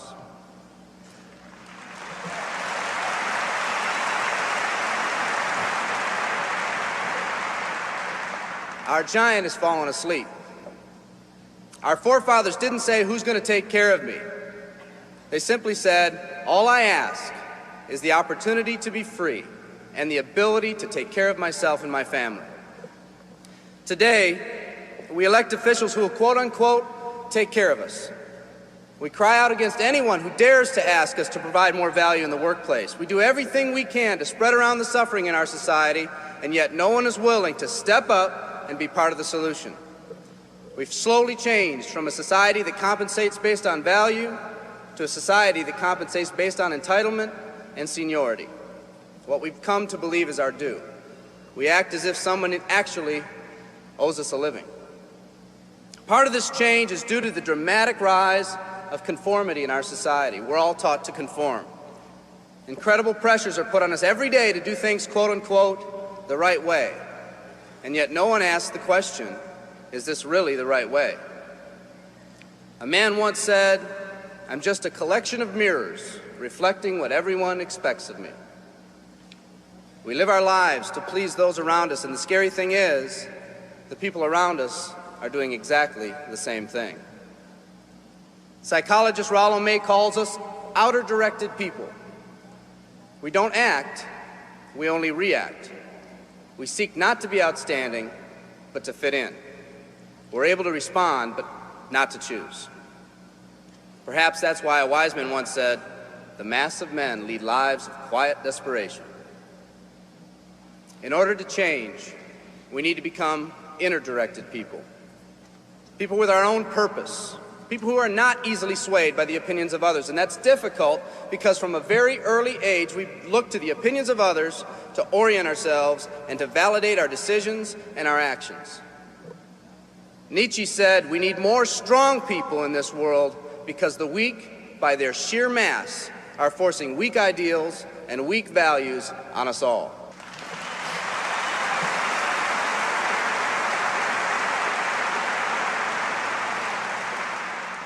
Today's massive social and economic changes are waking this slumbering giant. Some people may not be ready right now for the changes happening today in today's society. It doesn't matter if they're ready or not.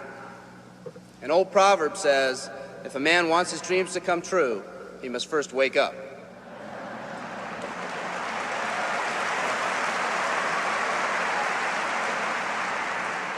I, for one, am glad for the radical changes in our society because I believe that within that crisis, we will find that independent spirit that once pioneered this country. Some of us are finally ready to change. The displacement of our workforce has caused many of us to start searching for something better. Moving products and moving services is our business and our goal, but what we are becoming in the pursuit of that goal is a larger and much more important issue. The rekindling of our independent spirit has more lasting value.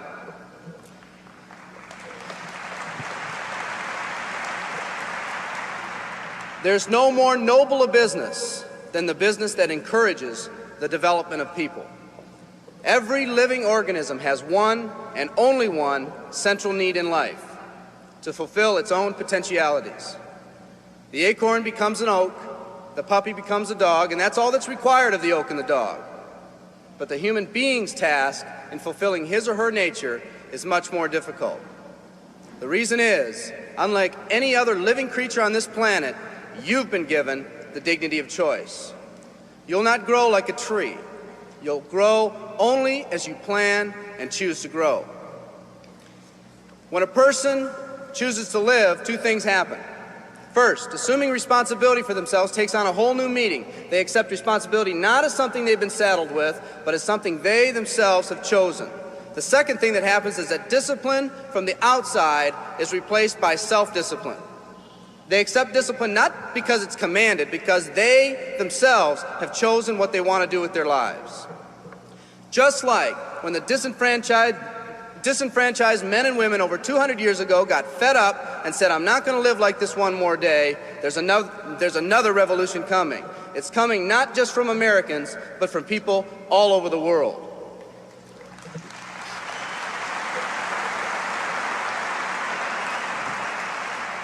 It's coming from people who've been oppressed in meaningless jobs, from people who've been unjustly held back, from people who've been slighted or ignored, from people who've had their hopes crushed time and time again by the circumstances around them, from people who've been playing in a game where the rules weren't the same for everyone, from people whose dreams have almost died by the methodical dripping of negative and pessimistic forces, people who've just been waiting for the right opportunity to present itself, an opportunity that they could hold on to, believe in, a place where people believed in them.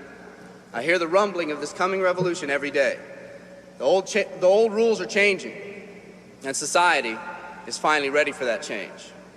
Will people try to persuade you not to rise up? Yes, they will, and sometimes with the best of intentions. But we must fight anyone or anything that tries to influence us against our freedom. And they'll try. Believe me, they'll try.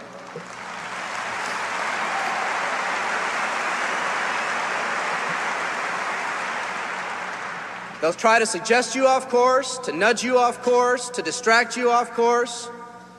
There's another revolution coming, and it's going to be led by a group of unique and courageous people like you.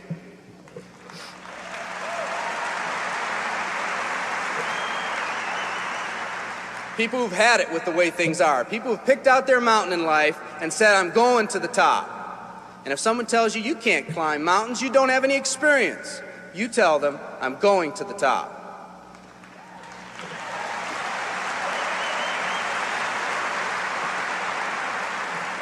And if your neighbor tells you, come on, choose another mountain, that one's too rocky, what are you going to tell them?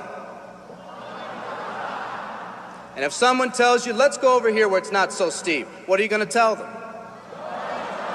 And if someone says network marketing, what are you going to tell them? And if your friend tells you, come on, let's climb this one, that one's too slippery, what are you going to tell them? If anyone tells you you can't go up, it's too rocky, too steep, too slippery, you say, listen here, I'm going up. You're either going to see me waving from the top or dead on the side. I'm not coming back.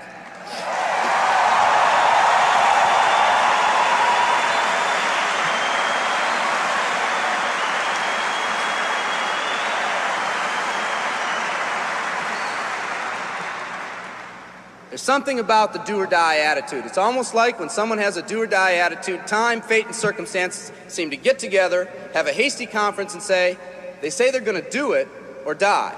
We might as well let them have it.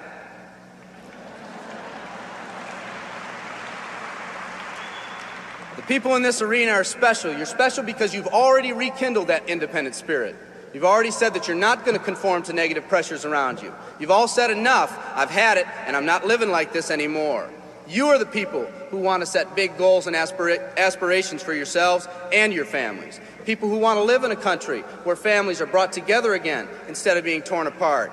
People who want a country where once again owning your own business and controlling your own destiny is commonplace.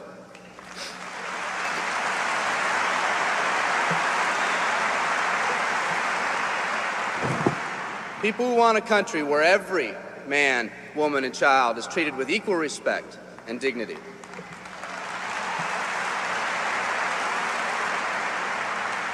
People who will pay any price so their families will not live with the legacy of maxed out credit cards and unfulfilled promises.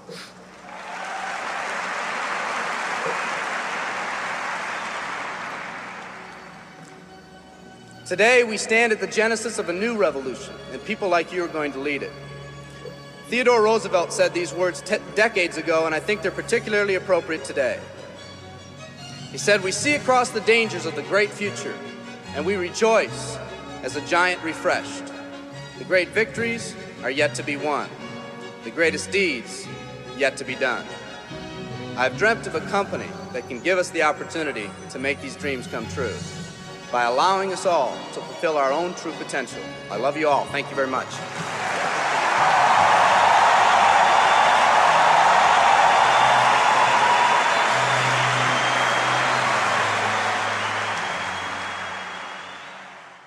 Chapter 7. Skill number 4. Following up with your prospects. In MLM, they say the fortune is in the follow-up. I think that's true, because most people in MLM don't follow up at all, at least not as professionals. You need to understand some important concepts if you're going to master this skill. Concept number 1. Follow-up is doing what you said you'd do. If you say you're going to call at a specific time, then do it. The network marketing profession is full of people who get all excited one minute and then go missing in action the next. Run your business through a physical or electronic calendar. Be the person who does what they say they're going to do. People will respect that. I sold real estate the year before I got involved in network marketing. My father and his partner owned the company. One day I was in the office and a gentleman by the name of Chuck Aycock showed up for a 10 a.m. meeting with my dad. It was 9:55 a.m., and my dad wasn't in the office yet. I greeted Chuck and told him I was sure my dad would arrive soon. At 10 a.m. exactly, Chuck got up and said, "It's 10 o'clock. Your dad isn't here. Have him call me if he wants to reschedule the meeting." I couldn't believe it. He came all the way to the office just to leave 30 seconds after the appointment? I told him, "Mr. Aycock, I'm sure he'll be here any minute. There's no need to leave." And then he told me something I never forgot. He said, "Son, you are either early or you are late. He's late, and my time is valuable. Have him give me a call if he'd like to reschedule." And he left. My dad showed up at 10:10 a.m. expecting to meet Chuck. I told him what happened, and he was as stunned as I was. My dad wasn't habitually late or anything. That particular morning, he was just a little casual with his time. He rescheduled the appointment, and I noticed over the years that my dad was always early for his appointments with Mr. Aycock. What's the lesson in this story? For me, the lesson was that people respect a person who does what they say they're going to do. People also respect a person who values their own time. If you say you're going to follow up at a specific time or in a specific way, either do it or reschedule well ahead of your appointment. Concept number 2. The only reason to have an exposure is to set up the next exposure. When I got started, I would conclude every exposure by saying, "What do you think?" No one told me that was one of the worst things to do. It felt like a natural thing to say, but my results were terrible. I asked one of my early mentors for help, and he said, "Eric, the only reason to have an exposure is to set up the next exposure." That blew my mind. I thought the reason to have the exposure was to get the person signed up. He went on to explain that if you finish each exposure by setting up the next one, the prospect will eventually become educated on the opportunity and make an informed decision. The goal in my mind changed from getting the prospect on the first exposure to just keeping the process alive by setting up the next follow-up exposure, then the next, and the next until they made a decision. When I made this small improvement, my results improved dramatically. We talked earlier about how to professionally invite your prospect to take a look at what you have to offer. At the end of that process, we went through several steps to set up the next exposure, meaning your follow-up call. That was your next appointment. When you make that call, you're going to ask them if they reviewed the material. They'll say, "No, I didn't," or they'll say, "Yes, I did." Let's talk about how you'll set up the next exposure in both cases. If they say no, they didn't have a chance to review the material, it's important you don't show your displeasure at their lack of follow-up. It sounds funny, but a lot of people just jump on their prospects with, "I thought you said you'd be able to see it for sure." Obviously, this won't help build that good relationship you're working on. The best way to respond is, "That's okay, I understand sometimes life gets busy. When do you think you could do it for sure, for sure?" You might say, for sure is a little much, but I've used that for decades in this follow-up situation, and I do it because it works. In any case, use whatever language you'd like to use to set up the next time and walk through the same steps to get the commitment. Once you have it, including the date and the time of the next call, the next exposure, then hang up and call them when you said you would.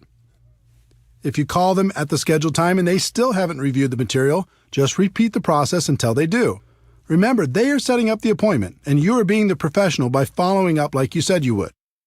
If you call the prospect and they say yes, they've reviewed the material, you're going to ask them a few intelligent questions. First, you're not going to ask, "What do you think?" This just invites the critical part of the prospect's mind to come up with objections to try to sound smart. The best follow-up question I've ever used is, "What did you like best?" This question will take you in a very positive direction and will give you clues as to the level of their interest. If they say the product, then your next exposure will probably be product-related. If they say financial freedom, then your next exposure will probably be opportunity-related. Another great question to ask is, on a scale of 1 to 10, with 1 being zero interest and 10 being ready to get started right away, where are you right now? With this question, anything over 1 is good. It says they have some interest. Most of the time, you'll get something like a 5 or a 6. No matter what number they give you, all you're going to do is ask them how you can help them get to a higher number.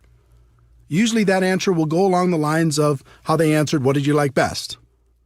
If the answer is very positive and the number is fairly high, you can go directly into the closing process. We'll cover that in the next section.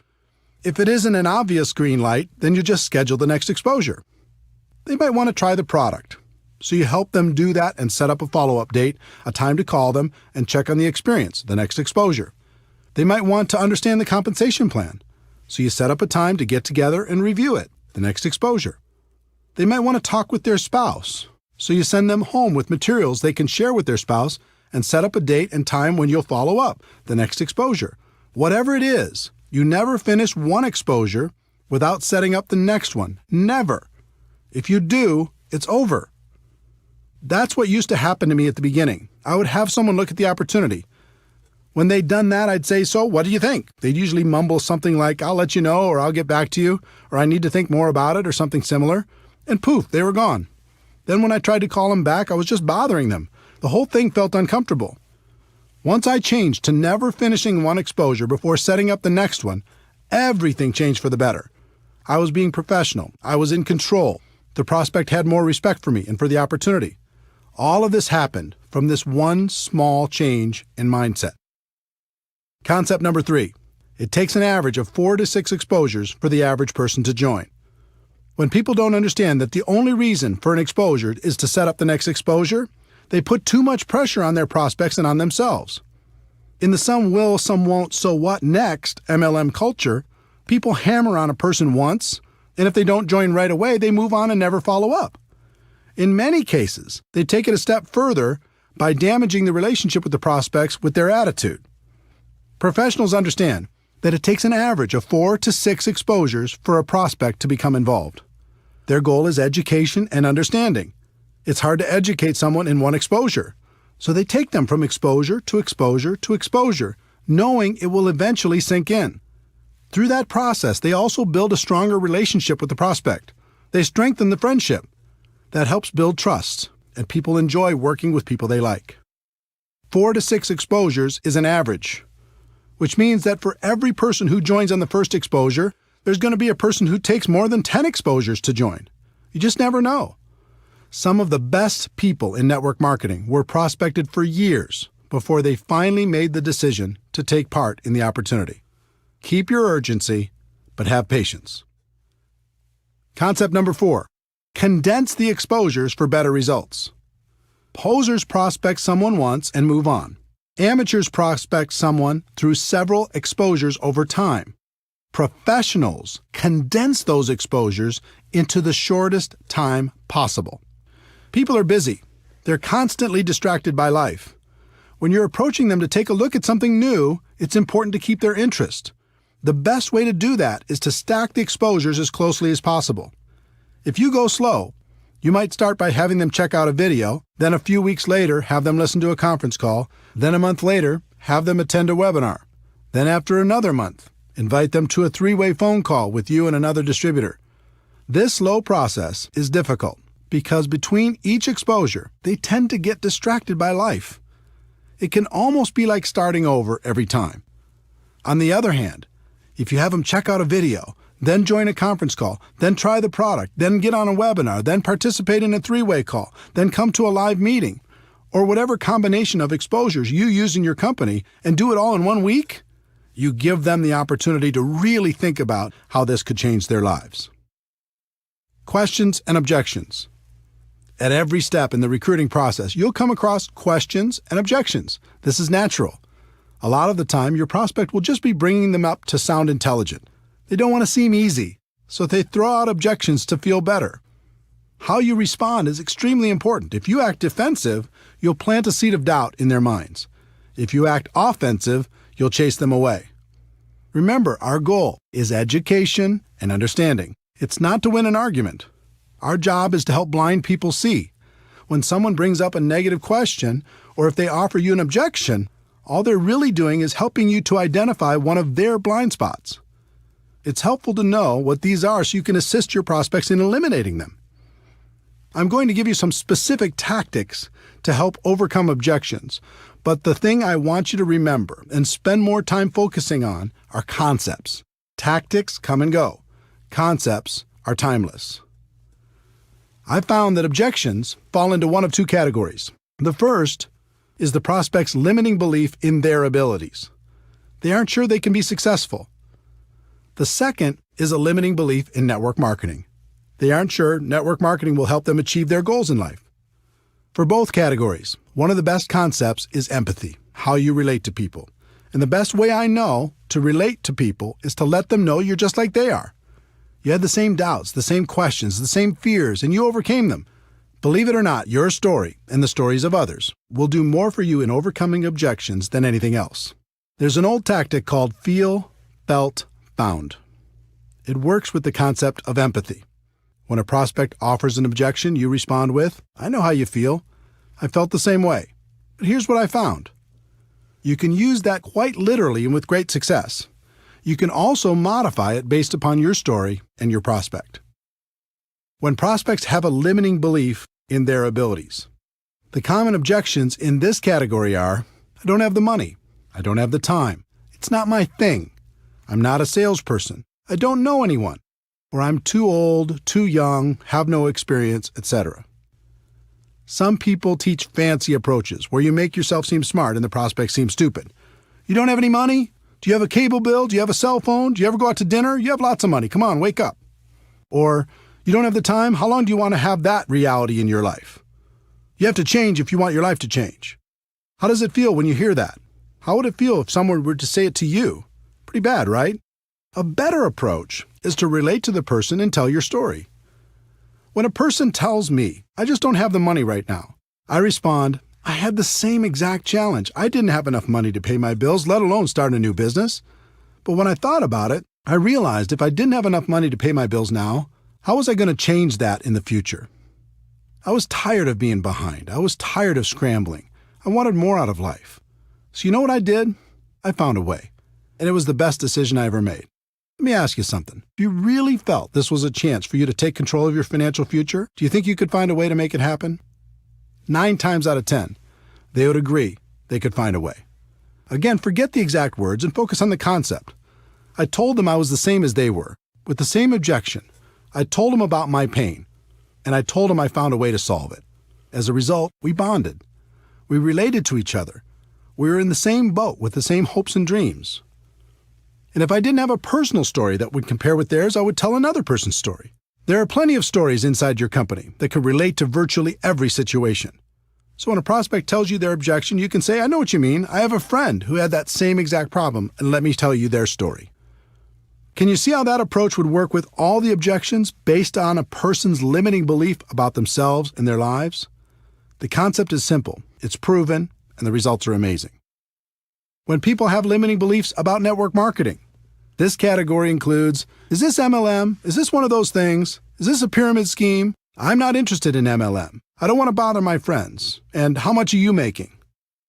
Let's start with the one that strikes fear into the hearts of most people in our profession. Is this MLM? Or variations like, is this one of those things? Or is this a pyramid scheme? Or I'm not interested in MLM. Some people go a little crazy when they hear this question. They say, pyramid scheme, like every corporation in the world, like the government? You mean that? Instead of going crazy on your prospects, it's important to understand where this question comes from. My experience has shown me that they usually knew someone who joined with no success, or else they've done it themselves. Usually they just purchased a virtual lottery ticket like I described earlier and it didn't pay off. This scenario represents well over 90% of the people who will ask this kind of question. The rest of them have heard of opportunities like this and are rightfully skeptical of the promise of getting rich quick. If they ask this kind of question with any sort of emotion, I know they've been involved at some point. So I say, wait a minute. You have a story. What happened? Were you involved in network marketing at some point? Then just let them tell you their story. It opens them up. It lowers their defenses. And it allows you to ask some questions about their experience. Let me give you a typical example. I'm going through my invitation process when the prospect says, wait a minute, is this MLM? And they say it with emotion. I reply, oh, you have a story. Did you try it out at some point? What happened? They say, yeah, I joined a company a few years ago, bought some product, and lost my money. I reply, what do you think was the reason you didn't have success? They say, well, my friend talked me into it. I didn't have a lot of time, and I thought more people would join right away, but they didn't. I guess I just lost interest. I reply, do you think you really gave it a fair shot? They say, no, not really. I reply, do you think network marketing was the problem, or do you think maybe your timing wasn't right? They say it was probably the timing. Do you see the dynamic? I've had thousands of these conversations, and they're all slightly different. But if you ask some questions and are friendly through the process, you have a strong opportunity to help them get rid of their blind spot and take a look at what you have to offer. In addition, you can relate to them by saying you had the same objection initially and telling them how you overcame it. If someone uses the word pyramid with me, I always say, oh no, pyramid schemes are illegal, and I would never be involved with something illegal. For people asking this with emotion attached, I usually respond with, yes, this is network marketing. Do you know anything about it? Again, I'm asking questions and waiting for answers.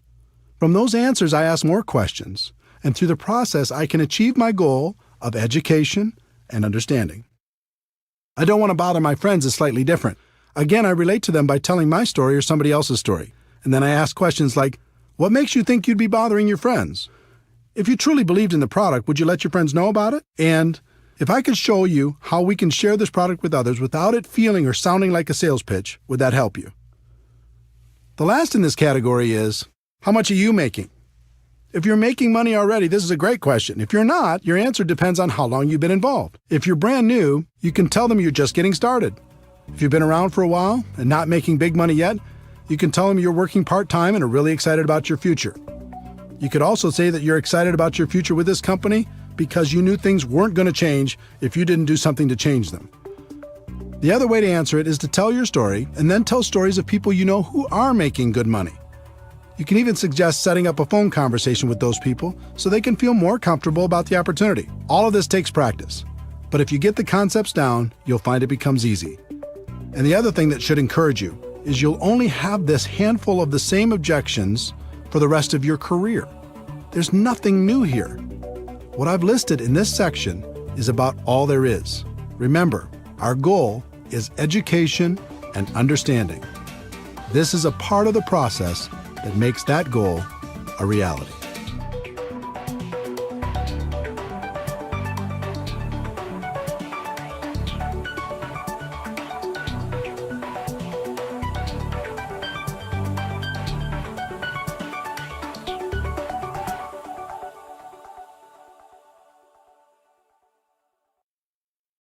Chapter 8. Skill number 5. Helping your prospects become customers or distributors. This skill is a natural byproduct of following up professionally. If you walk through exposure after exposure, our goal of education and understanding will be accomplished. But that doesn't mean the prospect will come out and ask you for an order form or an application. It's your job to get them to a decision. The key to success in this area is a combination of having good posture and asking good questions. Good posture means the way you carry yourself. Your words and actions will help your prospect feel more confident about joining your opportunity, or they'll plant seeds of doubt. In my early years, my posture was terrible. I was trying to get people instead of pursuing the nobler goal of education and understanding. And the prospects could feel my intentions. I was very emotionally attached to the outcome. You could even say I was needy. Every time I got to this part of the process, I really wanted it. Again, the prospect could feel my emotional attachment, and that usually scared them away. Through lack of results and without even realizing it, I started to assume people were not going to be interested. And that assumption started to seep into everything, which led to the predictable result of the prospect not joining. Most of the time, I wasn't properly prepared. I didn't have applications, startup materials, or whatever else was necessary. Think about the subconscious impact this had on my prospects. It seemed just about everything I did projected a lack of belief and a lack of professionalism. Instead of asking questions and listening intently to the answers, I just talked and talked and talked. I was more focused on being interesting than being interested. Prospects don't like that. No one does. So again, I followed the pattern of modeling the professionals. I watched what the best closers did and began to copy them. I interviewed the top performers to figure out what they did differently, and slowly, I started to see the flaws in my own approach. First, I learned that professionals are emotionally detached from the outcome. In other words, their goal is education and understanding while helping a prospect make a decision that would positively impact their lives. They're the opposite of needy. They aren't trying to get anybody. They are honestly just trying to help. Second, they're very assumptive in their approach. They expect the person to join because their belief that the opportunity would benefit the prospect is so strong. They are rock solid. Many of them are sincerely shocked when a person decides not to get involved. Third, it was interesting to learn they promoted themselves as much as they promoted the product or the opportunity. What I mean by that is they helped the prospect make the decision by saying, "You get me." When they promoted themselves, it isn't like, "I'm going to do everything for you." It was more like, "We have a great product and a great opportunity, but I'm going to take this thing to the top and we can do it together." This gives people great comfort in knowing that they don't have to learn everything on their own. Fourth, they are always prepared. Always. They have everything they need to get a person started right on the spot. And fifth, they ask question after question after question and are great listeners. They act like a consultant helping a person with a problem. The best consultants in the world have to ask a bunch of questions before they can offer a solution. Network marketing professionals use questions as their most powerful tool. As you can imagine, it took me a while to figure all of this out, and that was just half the battle. It's one thing to have the information, and it's another thing to put it into action. I wasn't as talented as the pros, but I could model what they did, so I just started to act like they acted. I acted emotionally detached. I really wasn't at the beginning. I started to act very assumptive, that people would join. I really wasn't at the beginning. I started to tell people, and you get me, even though I didn't think that was such a huge benefit at the beginning. I was always prepared. I started to ask lots of questions, focusing more on being interested than interesting. And as time went on, I acted less and less and believed more and more. The same can happen for you. Let's talk about questions. If you were a consultant and your job was to figure out if an opportunity was a good fit for your client, what would you do? You'd ask questions, right? In working to help a prospect make a positive decision about your opportunity, you're going to do the same thing. But instead of asking, what did you think, which leads nowhere, learn to ask questions that lead in a positive direction. Did it make sense to you? What did you like best about what you just saw? Pretty exciting, isn't it? Can you see how this could be an opportunity for you? Of these examples, the one I used most is, what did you like best? The answer to that question is almost always positive, and it gives you clues as to the area in which they're most interested. Then I like to say, let me ask you a question on a scale of 1 to 10, with 1 meaning you have 0 interest and 10 being you're ready to get started right now. Where are you? They'll give you a number. And it's usually obvious from their number that they either need more information before they'll make a decision or they're leaning towards getting started now. If you feel they need more information, just guide them to the next exposure that will help them the most. But if you feel they're ready to get started, then ask a series of 4 questions. This 4-question close has produced strong and consistent results over the course of my career. If you learn it and use it, you'll be amazed at how many people you can help. Question number 1. Based upon what you've just seen, if you were to get started with this company on a part-time basis, approximately how much would you need to earn per month in order to make this worth your time? Instead of asking this question, most distributors say things like, how'd you like to make $10,000 a month? Don't do that. Instead of prescribing what you think they want, just ask them what it would take to make it worth their time and wait for their answer. Question number 2.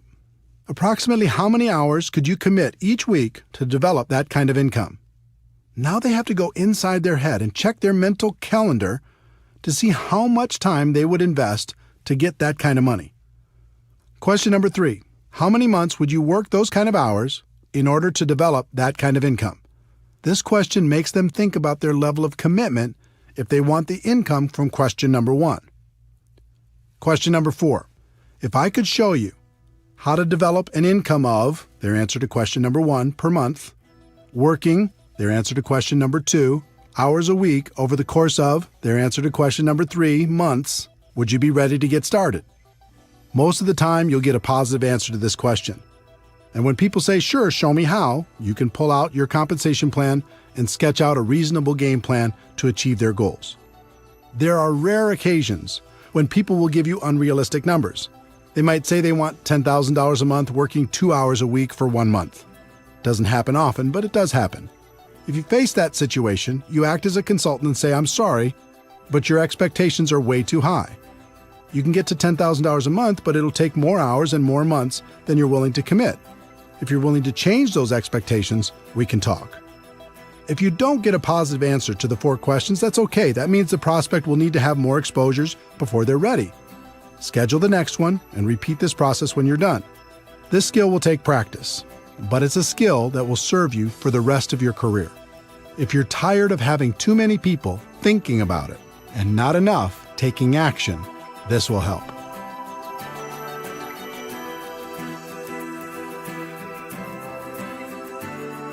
Chapter 9. Skill number 6. Helping your new distributor get started right. In network marketing, people invest enormous effort, time, and money into getting people signed up, and then squander that investment by leaving their new distributors to figure everything out for themselves. Professionals don't do that. They set proper expectations, they help get some quick results, and then continue to guide the new distributor through the many phases of our profession. I was lucky enough to have an early mentor, Michael Nelson, who is very skilled at guiding new distributors. Michael wasn't in my upline, but he was clearly the leader in my city. In addition, he had a lot of experience in our profession. So I listened to what he said, I watched what he did, and I asked him tons of questions. Back in those days, he had a small office close to my home, and I was always hanging around trying to learn something. Michael was a very successful recruiter. He was always bringing on new people. And for the most part, Michael's people did well in the business. That wasn't happening for me. The few people I recruited did nothing. As I watched Michael, I noticed that every time he signed up a new distributor, he scheduled what he called a game plan interview. I decided to model what he did. So the next time he met with a new distributor, I sat behind them close enough to take notes on their conversation. I did this several times and was surprised to learn he went through the same exact interview every time. I thought if I could learn that interview process, then I'd have a chance at his results. Game plan interview, part 1. He validated their decision to become a distributor. He said things like, "Congratulations on making the decision. I'm proud of you for taking charge of your life. From now on, things are going to be different for you and your family." It always took less than 5 minutes, but by the end of their discussion, any doubt they may have had about becoming a distributor was gone. They felt great. Game plan interview, part 2. He set their expectations. He knew most people came into our business with unrealistic expectations, so he always said the same 3 things. If you succeed in this business, it's going to be you who creates that success, not me. And if you fail in this business, it's going to be you who creates that failure, not me. You're going to be the difference between success and failure. I'm here to guide you every step of the way, but I can't do it for you. I'm here to work with you, but not for you. Wow, this was a radical concept and so different from the conversations I had when I got a person started. I said things like, "I get paid from what you produce, so essentially I work for you." Well, what kind of expectation do you think that set in the new distributor's mind? I'd also say, "We are going to build a business together," when that wasn't really true. They needed to build a business. I could be a resource, but I couldn't do it for them. The next thing he said was, "My job is to help you become independent from me as quickly as possible. Do you agree that that's a good goal?" Again, this was radical, but it made sense. Up to that point, I had a group that was extremely dependent on me. They only did something when I pushed. But Michael had a group that produced on their own without his constant help. He had duplication and freedom. I didn't. This set the relationship up, so Michael would be the teacher for his group and not the slave. He could show them the skills, and then they could independently build from that point forward. The third thing he said was, "There will certainly be ups and downs as you build your business. There'll be good times and bad times. I'll know when you're in one of the bad times, when you aren't calling me, you aren't showing up for meetings, you aren't on the calls, if I start hearing excuses, that sort of thing. When that happens with you, and it happens with everyone, how do you want me to handle that? Do you want me to leave you alone? Or do you want me to be persistent and remind you why you made this decision in the first place?" This was brilliant, because it's true that everyone will have times of self-doubt.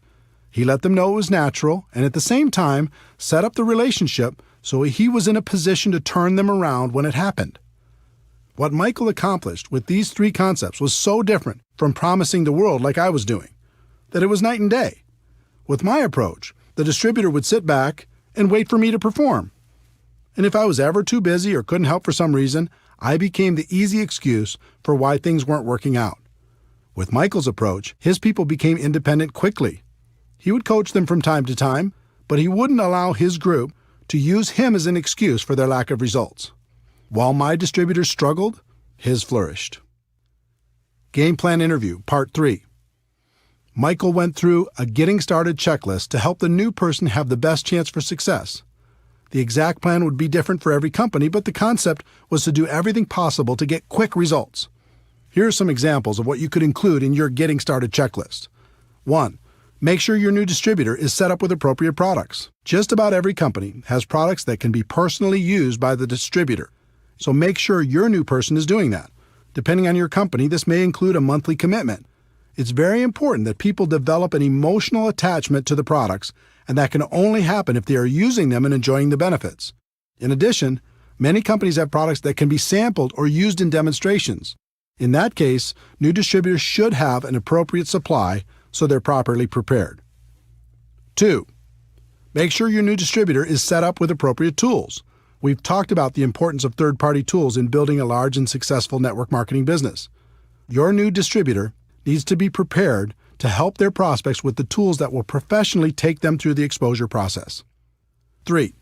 Make sure your new distributor gets connected. Show them how to find things on the company website, where the upcoming events are being held, when the leadership calls or webinars are being conducted, etc. Remember, our goal is to help them become independent as quickly as possible.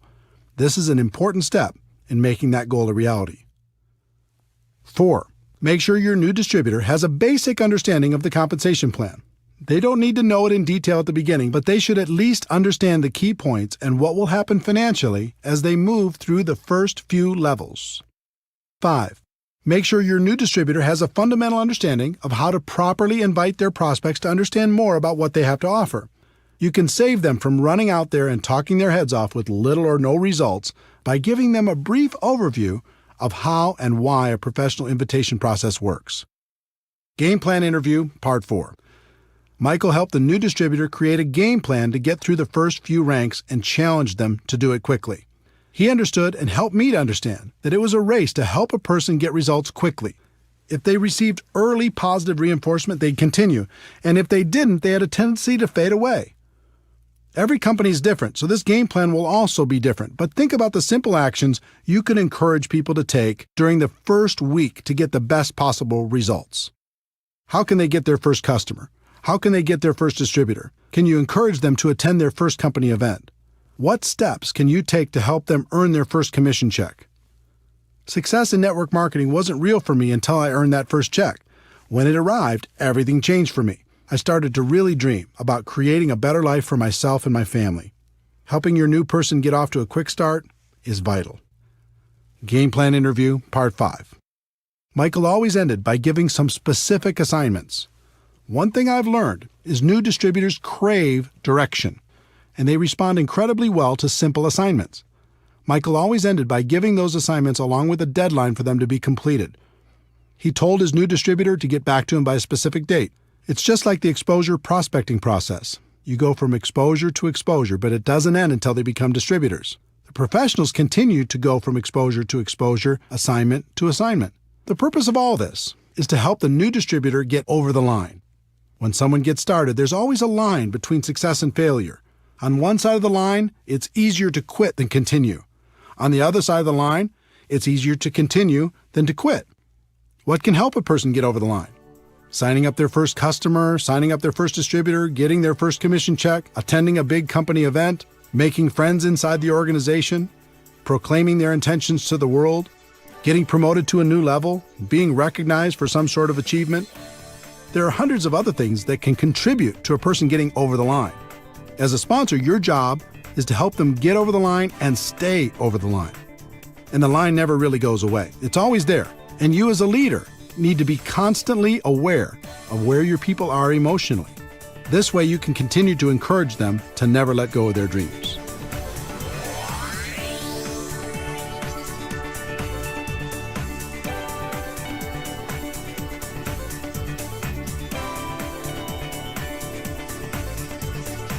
Chapter 10. Skill 7. Promoting events. In network marketing, meetings make money. It's just that simple. Yes, technology can help us connect with people in ways that are becoming more and more efficient, but nothing replaces face-to-face interaction. Meeting people one-on-one, in small groups, or at local or bigger events will have a huge impact on the long-term success of any network marketing organization. But one particular type of event is the most powerful, and that is the destination event.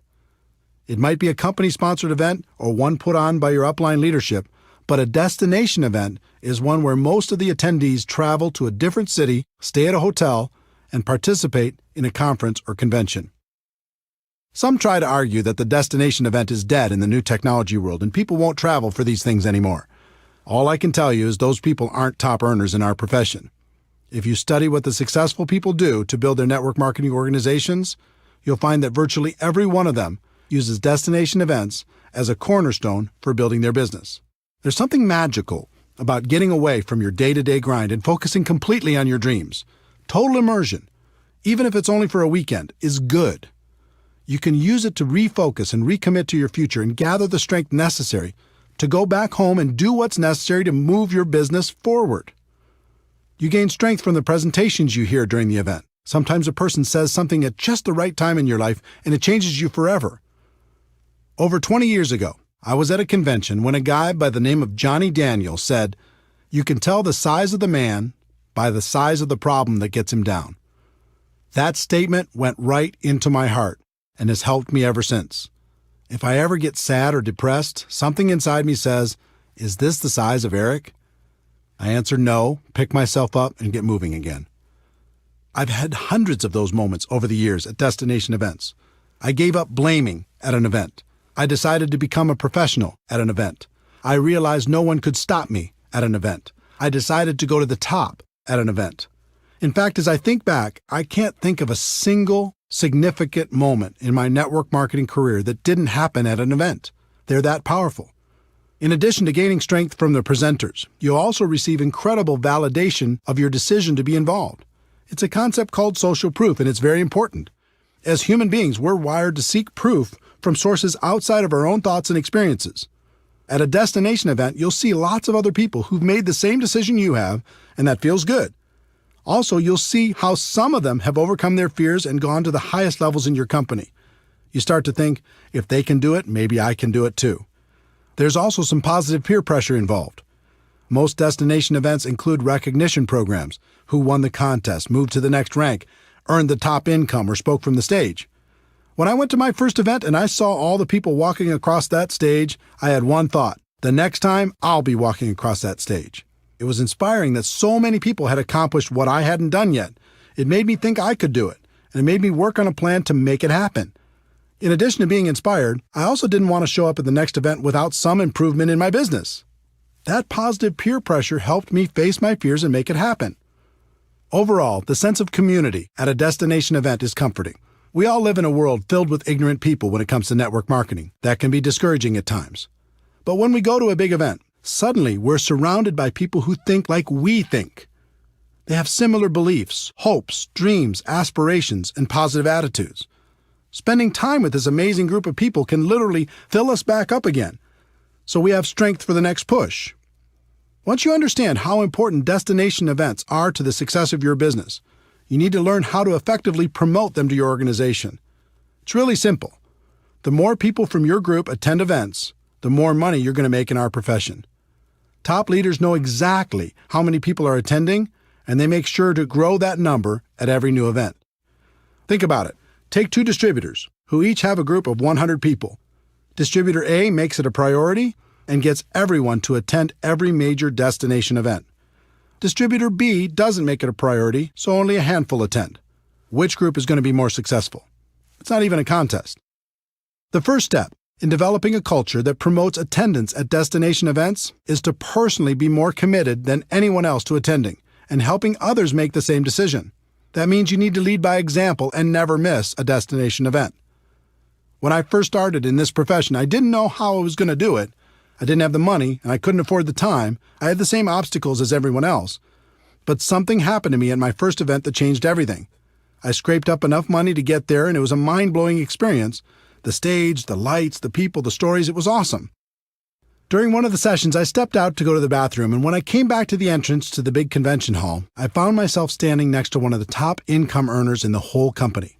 It was like standing next to a celebrity. He had achieved what I wanted to achieve, and more. I stood there trying to think of something smart to say, and finally, I simply introduced myself and asked, "What's the secret?" Now, today I know there isn't a secret, and he could have said the same thing to me, but instead, he had a little compassion and gave me an important lesson that serves me to this day. He said, "Eric, do you see this room? It holds about 2,000 people. We have these events about 3 times a year. Here's the secret. At the next event, half of these people won't come back, but the other half that does will be making about twice the average of everyone else in the room. Your job is to be in the 1,000 people who come back, and it doesn't stop there. At the next event, half of those 1,000 won't come back, but the 500 who do will be making 4 times the amount of the average in the room.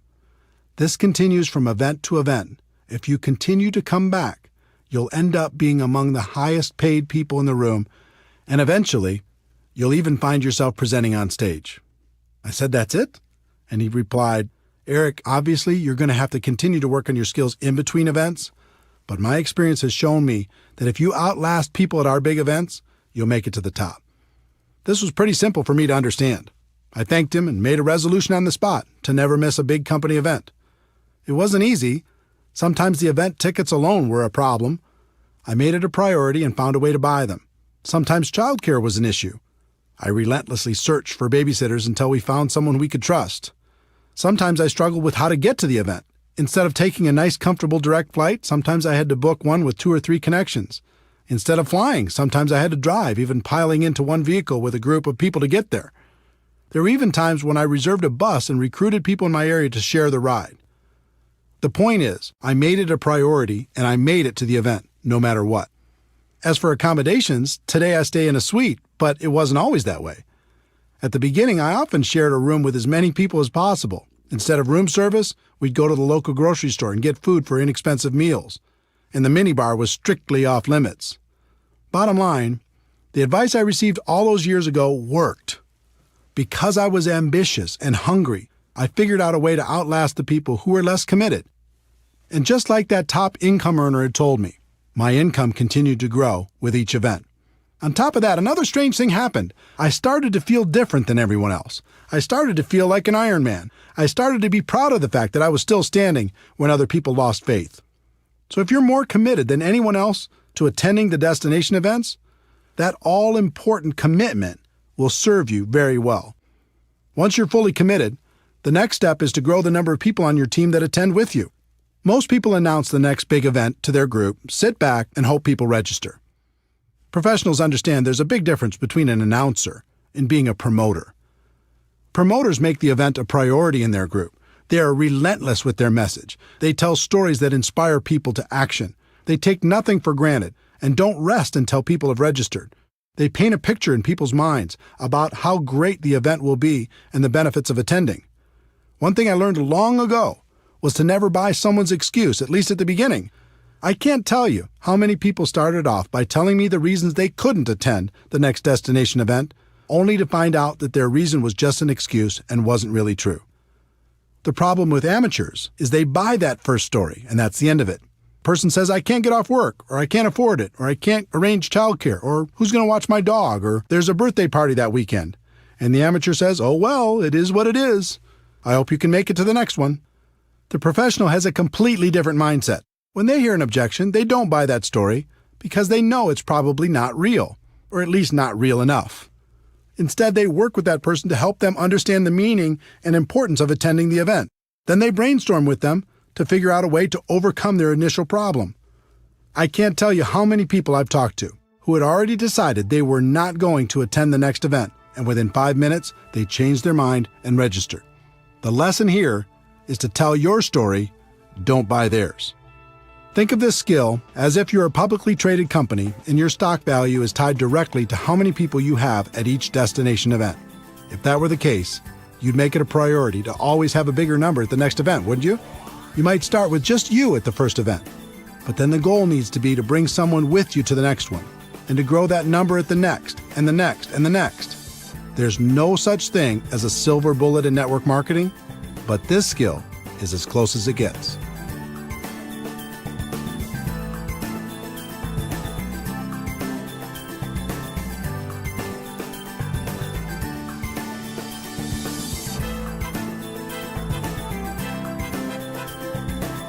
Chapter 11. Anything worthwhile takes time. If a person starts a traditional business, they expect to break even in their first year and possibly pay back their initial investment in the first 5 years. But when a person starts a network marketing business, they expect to get their money back in the first month, make a profit in their second month, and get rich by the third month. And when that doesn't happen, they blame network marketing. It's like people don't want the laws of the business world to apply to network marketing. We do have a better way, but we're not selling magic beans here. Anything of value takes time to develop. I learned a great lesson early in my network marketing career. From time to time in your life, your income might take a lucky jump. You might be in the right place at the right time. But if you don't quickly grow as a person to that new higher level, your income is going to come back down to the level of who you really are. In the end, you only get to make what you are. How many people do you know that hit it big and lost it all? I learned this lesson the hard way in my first few months in MLM. Back in 1988, I joined a company that had a $5,000 upfront package, which paid the sponsor between $1,200 and $2,400 depending on their level. Although I'm glad most of those big money packages have left our profession, back then a person could make some pretty big money fast. In my first month with that company, I earned approximately $7,400. If you remember, my strategy was to quickly call my dad's friends before he could get to them. I was ecstatic. In my second month, I earned about $12,200. Unbelievable. But then reality kicked in. I wasn't a $12,000 a month person. I hadn't worked on my skills. I wasn't developing myself. I was just riding the wave. My third month's check was $1,098.60. Looking at that check was like looking at myself in the mirror. It showed me who I was. It was an ugly feeling. My first reaction was to quit and blame everyone and everything for my bad check. But eventually I realized that to earn more, I needed to become more. I needed to work on my skills, so I didn't have to rely on luck or timing or positioning. You might have heard, you can get rich quick, or there's no work involved, or the product sells itself, or any number of trumped-up statements. But you must learn to give up those false and unrealistic expectations and go to work on you. The 1-3-5-7 formula. There's a formula I've seen work in our profession. I call it the 1-3-5-7 formula.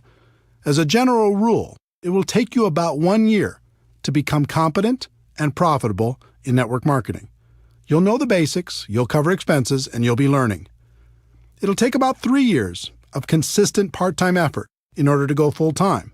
It'll take about 5 years of consistent effort to become a six-figure earner or above. And it will take about 7 years of consistent effort to become an expert. Now, that doesn't mean you can't make more than that in the short term. Many people do. It just means if you want to keep making that kind of money, you need to eventually become an expert.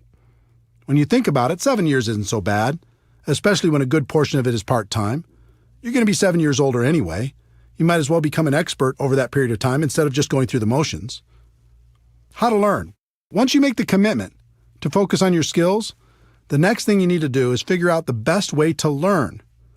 One of the best things that ever happened to me was realizing there are no bad experiences and no good experiences, only learning experiences. This was a major breakthrough. In other words, let go of the outcome and focus on what you can learn from every experience. This took so much pressure off me. Instead of always looking for great experiences, I started focusing on how many experiences I could have, because the more I had, the more I could learn. Another attribute of a top earner in MLM is they are what I like to call an active student. As a professional, they're always learning, always growing, always trying to get better. Lou Holt said it best. In this world, you're either growing or you're dying, so get in motion and grow. I think that's true. Never stop learning. Model successful behavior. Try to avoid reinventing the wheel when you get involved in this profession. The hard work has already been done. No matter what company you're in, it's easy to find someone who's very successful. Doesn't matter if it's getting customers, finding prospects, inviting, presenting, following up, closing, getting people started, building for events, or any other skill. There are people in your company right now who have them mastered. And unlike other professions, the successful people in your company are eager to share their secrets. All you need to do is model their behavior, and you can begin to enjoy their results. Study. Audio programs got me started. Back in 1988, someone gave me a bootleg copy of a talk Jim Rohn gave to the Shackley Company. It was called The Seed and the Sower, and it rocked my world. I bet I listened to that audio cassette in my car 500 times. From there, I did some homework on Jim Rohn and purchased his Challenge to Succeed audio program. Jim Rohn gave me hope, but more than that, he gave me direction in my continual personal development. That audio program launched my personal development journey. Through the years, I continued with dozens of different audio programs, all incredibly helpful in keeping my mind right. There's something magical about audio. It whispers in your ear, reminding you of your dreams, of your potential, and how to get there. In addition, it's repetitive. You probably won't read a book over and over, but you'll listen to an audio program over and over, especially if it's entertaining. And it seems like each time it's different, and it is because you're different. Jim Rohn also taught me to be a reader. No matter what you're trying to learn, there's someone who has devoted their entire life to the subject and is offering it to you for pennies. Take them up on that offer. In our electronics-focused, attention-deficit society, fewer people seem to read books. That's not true for leaders. Ask the top-earning distributors if they're readers. More importantly, ask them what they're reading. I wasn't much of a reader before I became a network marketing professional, but since 1988, I've read an average of about 4 books a month. Those books have shaped my life and my career for the better. Commit to just 10 pages a day, and you can read a 300-page book in a month. That's a great start. Video. Video is another source of great learning. Sometimes I like to watch training programs instead of just listening. It's part of the reason I decided to use video as my main focus at networkmarketingpro.com. I found if I created a short video with interesting information every day, people received tremendous value. If you'd like to check out hundreds of free videos, you can go to networkmarketingpro.com. It's free. Online. The internet has changed the way we learn and gather information. You can take advantage of online tutorials, watch online videos, attend online webinars, or even watch events live with streaming technology. Events. The best way I know to really internalize life-changing information is to attend live events. As I've already told you, most of my defining moments have come from events. On one side, there's always good information for a person who's listening. On the other side, when you eliminate all of the other distractions in life and just focus, like you do at an event, you have a chance to really hear. Both sides are good. Be careful of distractions. With all of the choices available to you in terms of studying your craft, now more than ever, you must be careful about what you allow into your mind. People everywhere will try to distract you with their latest and greatest breakthrough, and it can be very tempting to jump at all those opportunities. You should be focused on a very narrow range of skills: finding prospects, inviting, presenting, following up, closing, getting people started right, and promoting events. Make sure you master those skills before adding anything else to your to-do list. Take action. Almost all of the learning in MLM is in the doing. If you want to learn how to talk to people on the phone, then talk to more people on the phone. If you want to learn how to do a home presentation, then do more home presentations. You'll certainly figure it out. That doesn't mean you shouldn't continue to seek knowledge on the skill sets for success in MLM, but it does mean you shouldn't wait for complete knowledge before taking action. Part of the reason people avoid taking action is they're afraid they'll be embarrassed. If you want to be successful in network marketing, you must learn to set that fear aside. Here's why. It's very difficult to look good and get better at the same time. Instead of being afraid of how you look as you're learning and growing, be afraid of not taking action and living a life at a fraction of your potential. Let me give you a concept that has served me for over 20 years in the area of developing my skills. Back in the early 1990s, a friend and I were searching for a great network marketing product. We traveled the country and met with many interesting people. Our journey led us to an organization in Michigan called the High Scope Educational Research Foundation. They had a progressive and proven way to teach children how to learn more effectively. High Scope has many components, but the one that struck me then is the one I've used to this day, called Plan, Do, Review. Here's how the company explains the process. In the Plan, Do, Review process, children make plans, carry them out, and reflect on what they have done. In doing so, children learn to take initiative, solve problems, work with others, and accomplish their goals. Their play becomes more purposeful and focused. By making Plan, Do, Review a successful and integral part of your classroom's daily routine, you'll learn how you can promote learning and build on children's interests and intrinsic motivation. When I heard what they were saying on how to use it as a teaching tool for children, the only thing that was rolling around in my mind was how I could use it for myself and the people in my organization. While things didn't work out for turning the High Scope product into a network marketing product, I'll be forever grateful to their organization for helping me and hundreds of thousands of people all over the world to use this concept to build a better business. Here's how I've used and taught the concept for over 20 years now. Choose a skill you want to develop. 1. Make a plan. 2. Do your plan. 3. Review your results to see how you could do better next time. Most people don't make a plan. They just charge out there and do. Even more people never review their results to see how they could improve. Do you see how this connects with no good experiences and no bad experiences, only learning experiences? 1. Make a plan. 2. Do your plan. 3. Review your results, good or bad, to see how you could do better next time. 4. Make a better plan. 5. Do that better plan. 6. Review those results, good or bad, to see how you could do better next time. 7. Never stop applying Plan, Do, Review, and you'll eventually become an expert through trial and error. This little secret to learning in MLM is one of the most powerful I've shared. It's become part of my DNA. I hope the same happens for you. Teaching. Would it surprise you to know that teaching is one of the best ways to learn? It's true. If you want to really master something, teach it to others. Teaching burns a groove in your brain like nothing else can.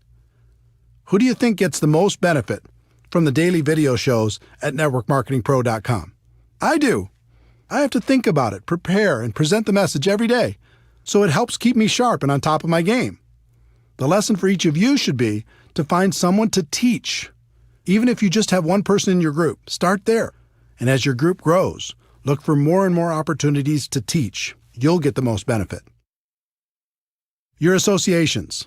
This is another important lesson from Jim Rohn.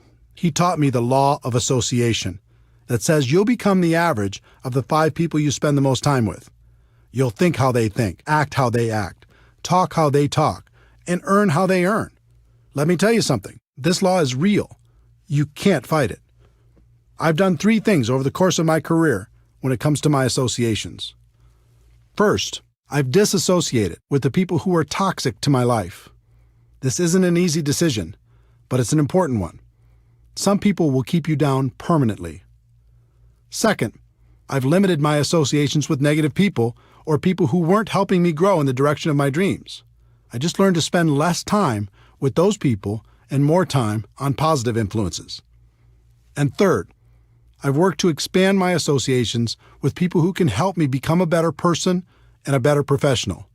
If you're trying to learn to become an expert in the network marketing profession, doesn't it make sense to find a way to spend more time with the people who have the skills you're looking for? If this is a little too stressful to think about when you're looking at the 5 people you're spending time with right now, here's a little tip. About every 6 months, one of the people in your 5 will change. They'll move, get a new job, start a relationship, end a relationship. Something will happen. The secret is, when that happens, choose very wisely when you're thinking about who's going to take their place. Most people don't think about this at all. They just let the next person fall into that place. That's a big mistake. Find someone who will push you. Find someone who will inspire you. I hope these suggestions on the learning process of becoming a professional have been helpful to you. It's okay to dream big, but you also have to be patient. Anything of value takes time. Continue to develop your skills. Become a permanent student. Those skills will make a place for you for the rest of your life. There's one more concept you need to understand. I've analyzed the top earners in network marketing. I've interviewed them, and we've become friends. Do you know what they all have in common? They work hard. Don't get me wrong, they have a great lifestyle, and they love what they do, but they work their butts off. If you want big success in MLM, you're going to have to do the same. Network marketing isn't about luck, timing, positioning, or signing that magic person who will make you rich. Freedom is possible, but it isn't free. It will take hard work to stay consistent when the world tries to distract you. It'll take hard work to learn the skills required for long-term success. It'll take hard work to become the leader you're meant to be. Some people in network marketing become unhappy when they realize work is involved. Most of them join for some sort of free ride. When they experience growing pains, they run for the hills.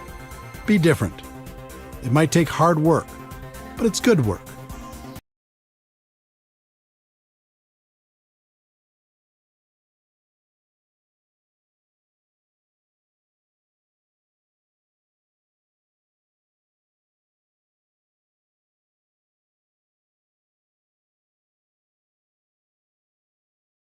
Network marketing can be challenging. It's an emotional experience. The ups and downs can be dramatic. But in the end, for so many reasons, it's all worth it. The career you'll create. If you decide to become a network marketing professional, you'll not only create an income for yourself, but you'll create a career. I think about this a lot. Consider the skills required to be a doctor, a lawyer, a big company CEO, or even a world-class musician. You're talking about a high level of skill and a fairly high level of income.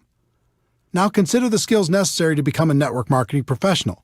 They're tiny in comparison, and yet many network marketing professionals enjoy a higher level of income and most certainly a higher degree of freedom. If you look at any career, there's a barrier of entry, how hard it is to get in, and a long-term benefit, what you get if you do get in. For example, a doctor might have 12 years of school plus an internship. That takes intelligence some of us don't have, money some of us don't have, or even possibly contacts some of us don't have. At the end, they get to enjoy a long-term benefit, although many of them would say the benefit wasn't worth the investment. There's always a ratio between the barrier of entry, and the long-term benefit. There's no question in my mind that of all the professions in the world, the profession of network marketing has the best ratio when you compare the low barrier of entry with the high long-term return. One of the best decisions in my life was making a career out of network marketing instead of just messing around. Becoming a professional made all the difference, and now it's great fun to spend a good portion of my time helping other people do the same thing. The freedom you'll enjoy. Freedom is an interesting word. When it comes to work, I think we understand the concept, but not the entire meaning. For me, freedom means having choices. It means living the life I want to live instead of the life other people want me to live. Do you remember the imagination you had as a child? Imagine your life without limits. You wake up when you're done sleeping. You're doing work that is fulfilling and makes you happy. You get to work with people you enjoy. You don't have to compromise all the time. You work when you feel like working, but you also play when you feel like playing. You get to spend tons of time with the people who are important to you. You're living a big life and not wasting away in a box. When you get a clear picture of what freedom is about, you'll find the price you need to pay to achieve it in network marketing is very low. Facing your fears and living a life that's free is easy. Spending the rest of your days living half a life is hard. The lives you'll touch. It's one thing to create freedom for yourself and your family. It's another thing altogether to help someone else do the same. There are so many people struggling in this world. You have the ability to help people see a bigger picture for themselves. You can give hope to the hopeless. You can encourage their dreams. You can provide them with the inspiration necessary to face and overcome their fears. One of my greatest joys is to appear in someone else's testimonial. It's great to hear that someone was lost, and in some small way, I was able to help them find their way. Network marketing allows you to do this on a big scale.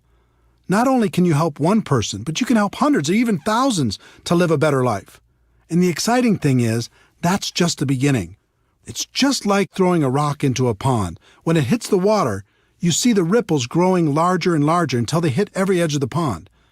In network marketing, sometimes you don't see all the ripples. You might be aware of the impact you had on one person's life, and maybe one or two more ripples, but they keep growing whether you see them or not. That's why I do what I do. It's why I wrote this book.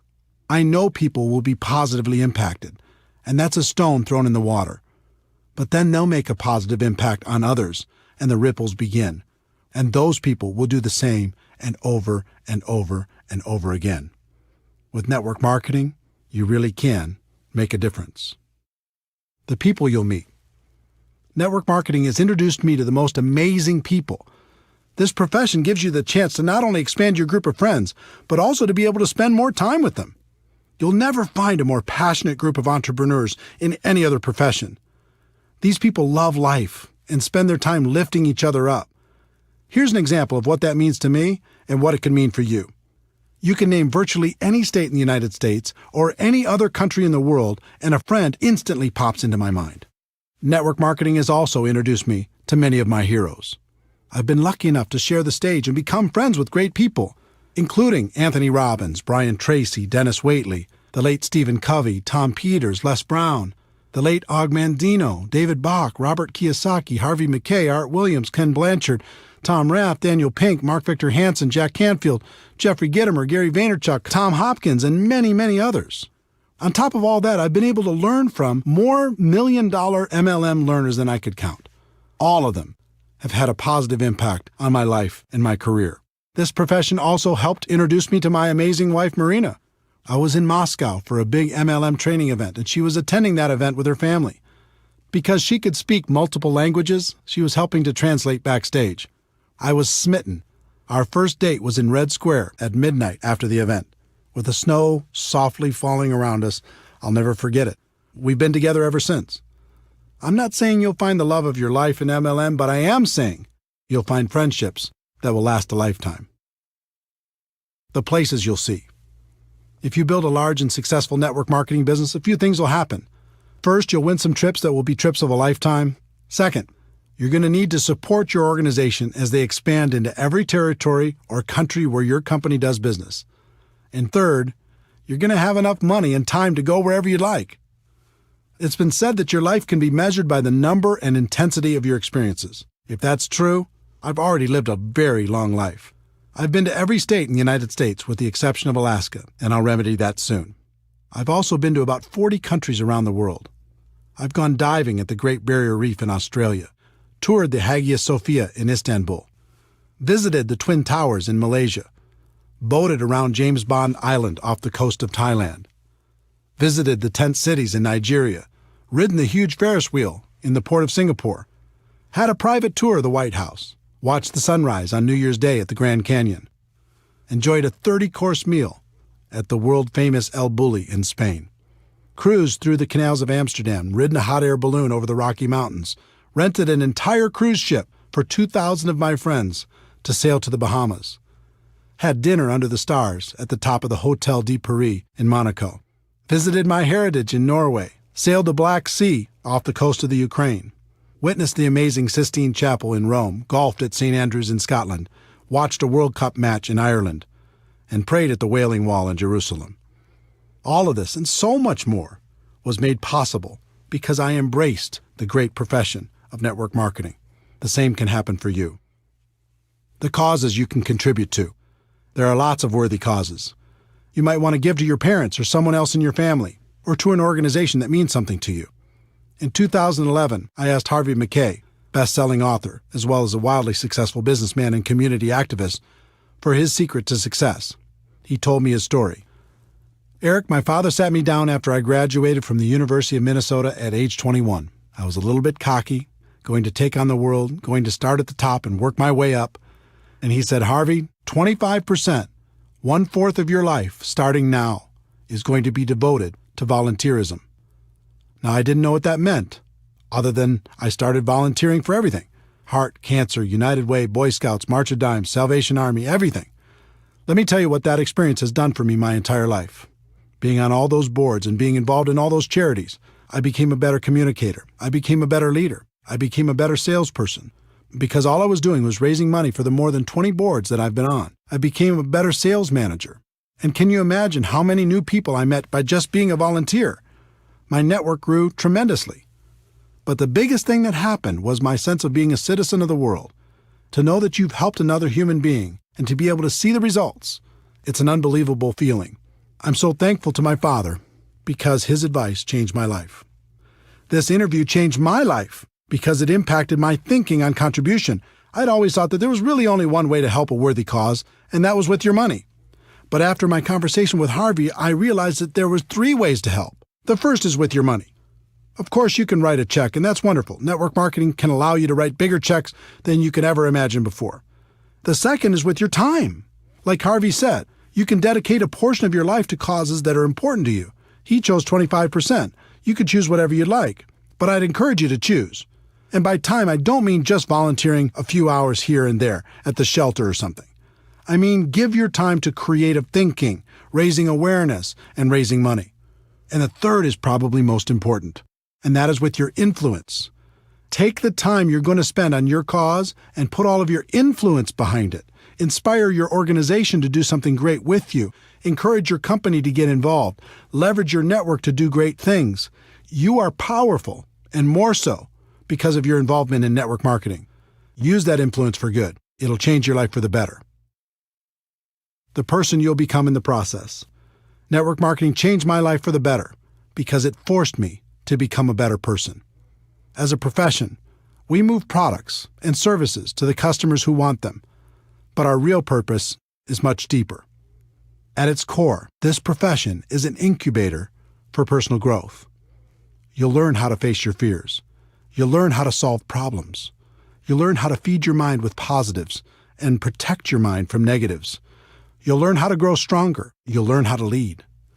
When I first started out in this profession, I did almost everything out of fear.